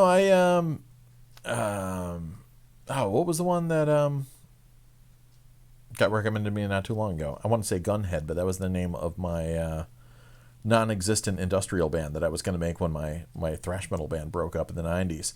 I never did make Gunhead, though. Damn it. It's Gunship, maybe? It's pretty good. Yeah, and I was talking about that in my Stranger Things review, like how I'm kind of on the fence with the synthwave stuff. Sometimes I can roll with it. Sometimes, I don't know. Like I was on the fence with the It Follows soundtrack, and sometimes the Stranger Things soundtrack was like, I was on the edge of not liking it, but yeah, I'm down. I'm interested in checking out some more of the stuff. So, I don't know. Like I'm just always a little skeptical. I think everybody thinks that they could be John Carpenter, and I don't think it's that easy. But yeah, I'm intrigued to see some more stuff for sure, though. Everyone's fighting who's next in Quadrophenia. Metal getting some love. Nice. Yeah, the Lotus Esprit, damn, yeah. I always wanted the Spy Love Me Lotus Esprit, but that reddish one from Free Your Eyes Only. I used to have a poster of that on my wall in the 80s. I so wanted that Lotus Esprit. that was, and hopefully if it exploded too. Best AC/DC album. Crap, that's a biatch. Back in Black is my favorite Brian Johnson AC/DC album, but it's real tough picking a Bon Scott one. I might just go with Let There Be Rock, but I just saw an original Ozzy pressing at my local vinyl hut the other day too, but it was so expensive. I really have to get original pressings of the first batch. Because we got screwed here in the States with AC/DC for the longest time. I've got digital copies of all that stuff, but I would love to have some proper vinyl. But yeah, all the early albums that generally glue them together, right? I'm definitely down with that tactic. Alpha Beta's got Dark Side on mini disc, sweet. Yeah, Floyd's got a lot of great albums. I love Animals. I always say The Wall is one of the most overrated just because it's more of a Roger Waters solo album than anything. But I've got every moment of that album memorized. So even if I talk smack about it, I still love it. And I love the crazy old Syd Barrett stuff. I do have a bike. You can ride it if you like. It's got a basket bell that rings, and it does have things to make it look good. I do have a mouse named Gerald. So yeah, I'm cool with all the Floyd stuff for sure. The production on Back in Black is just brutally heavy and badass. That album just blows my mind just in general. Like where the band was, they should have been theoretically down and out and over for all intents and purposes. After the death of Bon Scott, and just to just crush it like that with freaking Back in Black, man, that's awesome. AC/DC. So I was just on a big AC/DC kick not too long ago. I was just kind of rocking them all at work, really loud on my headphones. Jonathan got into the Black Album. That was the first rock album. Nice tape copy. Yeah, I had that on tape. I still have a Singapore cassette copy I found in Boston randomly that I still have. Yeah, Division Bell's got some good songs on there, for sure. I will definitely be a Division Bell apologist. I mean, I love Momentary Lapse Reason more, but I will sit down and listen to some Division Bell at any moment. I always was more than a David Gilmour guy than I was a Roger Waters guy. I mean, I do prefer it when they work together, which is great. But David Gilmour is just such a killer guitar player. Dark synth. I don't know. That's a good question. I'm trying to think of any dark synth stuff. Gunship. Yeah, there you go. They're pretty okay from Maison Attack. Nice. Spencer's trying to get the early Genesis UK LPs. Oh, damn. Good luck on that one. Oh, man, it sucks how much vinyl is, a thing again now. Because it's great, because it's everywhere. But it sucks that even the stuff that was pressed in mass quantities is just so expensive now. Nice. Spencer dug the 80s Who reference. That's actually solid stuff, man. Love it. Zombie is great. Yes, I know. I wasn't sure if that counts as dark synth either. I freaking love Zombie. Surface to Air. What's the album? Is it the third or fourth one? It's got the ass cheeks on the cover. I don't know why I can't think of the name of it. It's like Escape Velocity or something like that. That I must have listened to that like 100 freaking times at work. That was like my go-to. That and the Tron Legacy soundtrack were just like, and for some reason the Tron Legacy soundtrack and In Flames, The Sounds of a Playground Fading were just always on rotation in my headphones for like a good period of like the early 2010s. But yeah, Zombies, the drums on Zombie are just so freaking badass. Favorite Led Zeppelin album?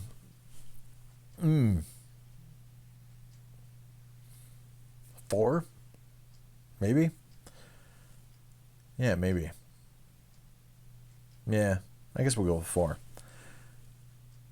Yeah. Ooh, how's it, The Holy? Bob Ludwig. Nice. Let's see what else, if I can go down a page. See what I'm missing down here. Check out Dance of the Dead. Little metal influence. All right, I'm down. What is the hardest rock or metal album you've ever heard? It's tough. I mean, I've got some stuff that's pretty much unlistenable. But I mean, and it's not the most extreme whatever, but I'll give a moment when I literally was so pummeled by something that I forgot to breathe, and that was Nile's Annihilation of the Wicked. I hit play, and I literally stopped breathing because it was just so heavy.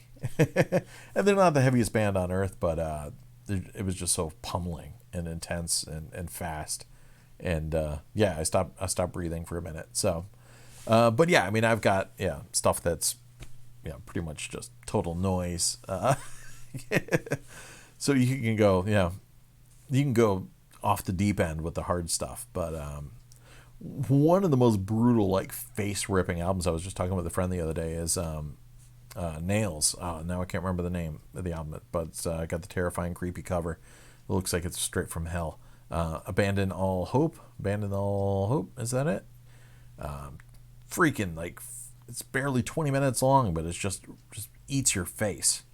Disturbing Behavior. Yeah, I love that film. That was fun. It was, X-Files crew kind of doing a feature film, and it had a lot of fun to it. Yeah, I wouldn't mind picking that up. I don't own it though.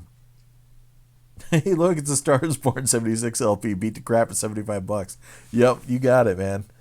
Yeah, I know. I got to get the film club going again. I just kind of stalled out on it.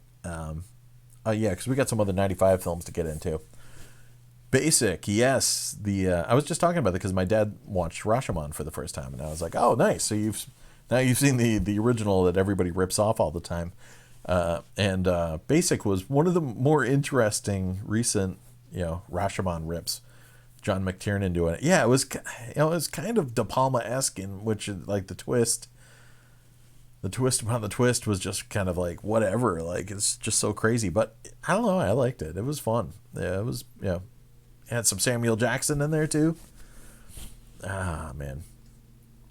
Yeah, yes, it was Escape Velocity. Yeah, yeah. Spirit Animal's really good stuff. I don't know what it was about Escape Velocity that just really like. I think I just kind of popped in on when it first came out, and it just like was always going on. 4K's in the house. What's going on? Oh, that's probably my wife calling me. I'll have to let her know. I'll call her back in a minute. I'll shut this down soon. You guys can see me texting my wife.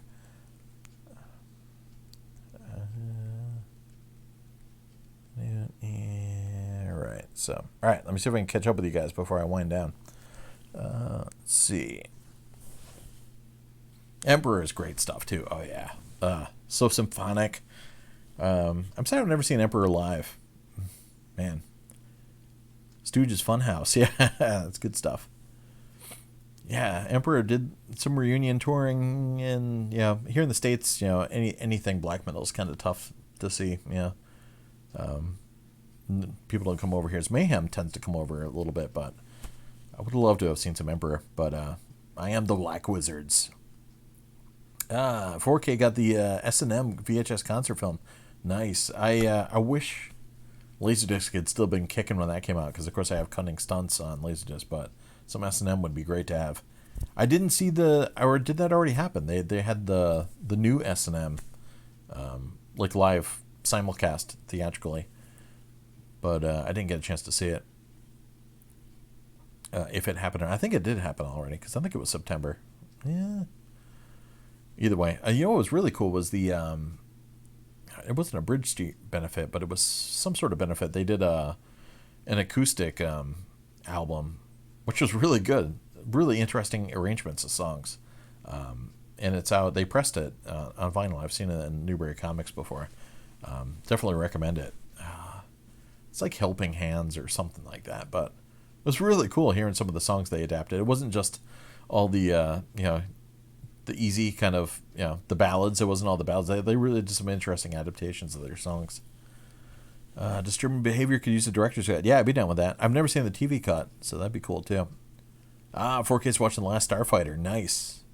I've got that on Blu-ray. I'd love to get the Signature Collection LaserDisc, but I've got that old Blu-ray too. But I saw that twice in theaters, maybe. Freaking love that film. Great stuff. Kodan Armada is going down. Red Heat with Arnold and Jim. It's coming to 4K. Man, I haven't seen that in a while either. Now I got to watch Gorilla now that I've have that on LaserDisc. Let's see. Ooh, am I almost caught up with you guys? Oh, I've not seen the Joker footage. I thought I saw some of that online, but I'm intrigued. I'll have to check that out. And no, I've been meaning to check out Twilight Force, but I have not yet. I went to their page though, or their Wikipedia, so I looked them up, and they seem exciting. Screaming for Vengeance, nice. British, yeah, that's tough with Judas Priest. Like I love British Steel. Everything on there is crushing, but I do love some Screaming for Vengeance too. I don't know. Firepower was really good. I enjoyed it. It's better than Nostradamus. Yeah, which was that was just so big.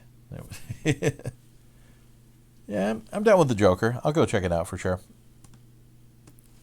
I think I actually caught up with you guys. Nice. All right, let's see what's going on with the wife. Let's see. All right, cool.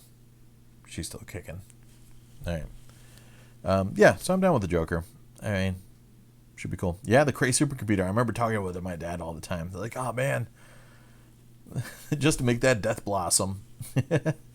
Yeah, we were way into the CG effects when that came out. Oh, man. Best Rainbow album. I have to cheat and say the most recent live one because it's got my buddy Dave on drums. Even though it's not, not going to top any of the old 70s stuff. But, that poor guy, he had to, step into, the shadow of Cozy Powell, etc. So, he's been kicking ass, though. So more power to him. But yeah, RGD. I almost bought a Ronnie vinyl box the other day, though I heard a lot of people talking about that it was just like, digital remasters pressed on vinyl, but I still almost bought it regardless. Yeah, maybe I'll get my wife on the live stream. Rainbow in the Dark. Yeah, that music video was classic. Yep. Like a rainbow in the dark.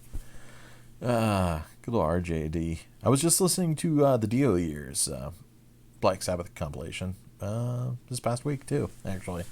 Good timing. So many hits, so many great things. Yeah, if I had to choose between Solo Dio and Rainbow and Heaven and Hell, it'd probably be Heaven and Hell. Just Heaven and Hell, Mob Rules alone crush, but Dehumanizer ain't bad either. And then the stuff they threw on for the Dio Years album isn't bad, and Bible Black is such a killer song, and the Heaven and Hell album. So yeah, I guess I'll go Heaven and Hell, but I don't know, the Rainbow stuff's got some killer tunes too. A man on the silver mountain. Yeah, good stuff. And the solo stuff isn't nothing to sneeze at either. But even some of, was it Strange Highways and was it Lock Up the Wolves? Some of that stuff. Yeah, it's pretty good stuff too. And I even like the Tony Martin era Black Sabbath stuff too. So I don't know, there's some good rock and stuff out there that doesn't get enough love. But yeah, I definitely would go Heaven and Hell, Black Sabbath era. Yeah, I know. I've got some other vinyl that, like, I think my Tomahawk box set is just, digital pressed on vinyl, but it still sounds pretty good. So I'm not going to kick it out of bed for sure. So, all right. Well, I should probably wind down, even though it's only been 3 hours. It's usually around when I wind it down. And then I got to call my wife too. So, favorite Ozzy solo album. Damn, that's tough because the originals are badass, but like, when Zach came in the band, it was like, whew, holy crap. Like first time I heard No More Tears, I was just like, damn, this is heavy. But yeah, the original Randy Rhoads stuff is just so untouchable too. Jakey Lee's no slouch either. Ultimate Sin was some pretty 80s-tastic stuff. Austin still hasn't seen Lost Highway. Get to it, man. Some Lost Highway. Yeah, Spencer was talking about CDs. I'm kind of keenly aware right now because I was just looking at some of my LPs that I'd picked up in the 90s when LPs weren't cool anymore, and I was living in Boston, and I'm seeing all these like $2.95 stickers on there, and I'm like, I really should celebrate and kind of steep in the fact that nobody cares about CDs right now, and I should pick up as many cheap ass CDs as I can of good stuff, because who knows if the vinyl craze will kind of come back to bite me on the ass in CD form, and then everything vaguely interesting is going to be like $10-15. So I'm going to go to the flea market to buy as many $1 CDs as I can. So yeah, I know, I need some water, man. It's time to drink some water. Best Meatloaf album, Bat Out of Hell 2. I'm just kidding. We'll go with the original. But that's not the best Jim Steinman album, though. The best Jim Steinman album is the couple tracks on the Streets of Fire soundtrack. But yeah, Bat Out of Hell, wins by default. But yes, so let's go get some cheap-ass CDs.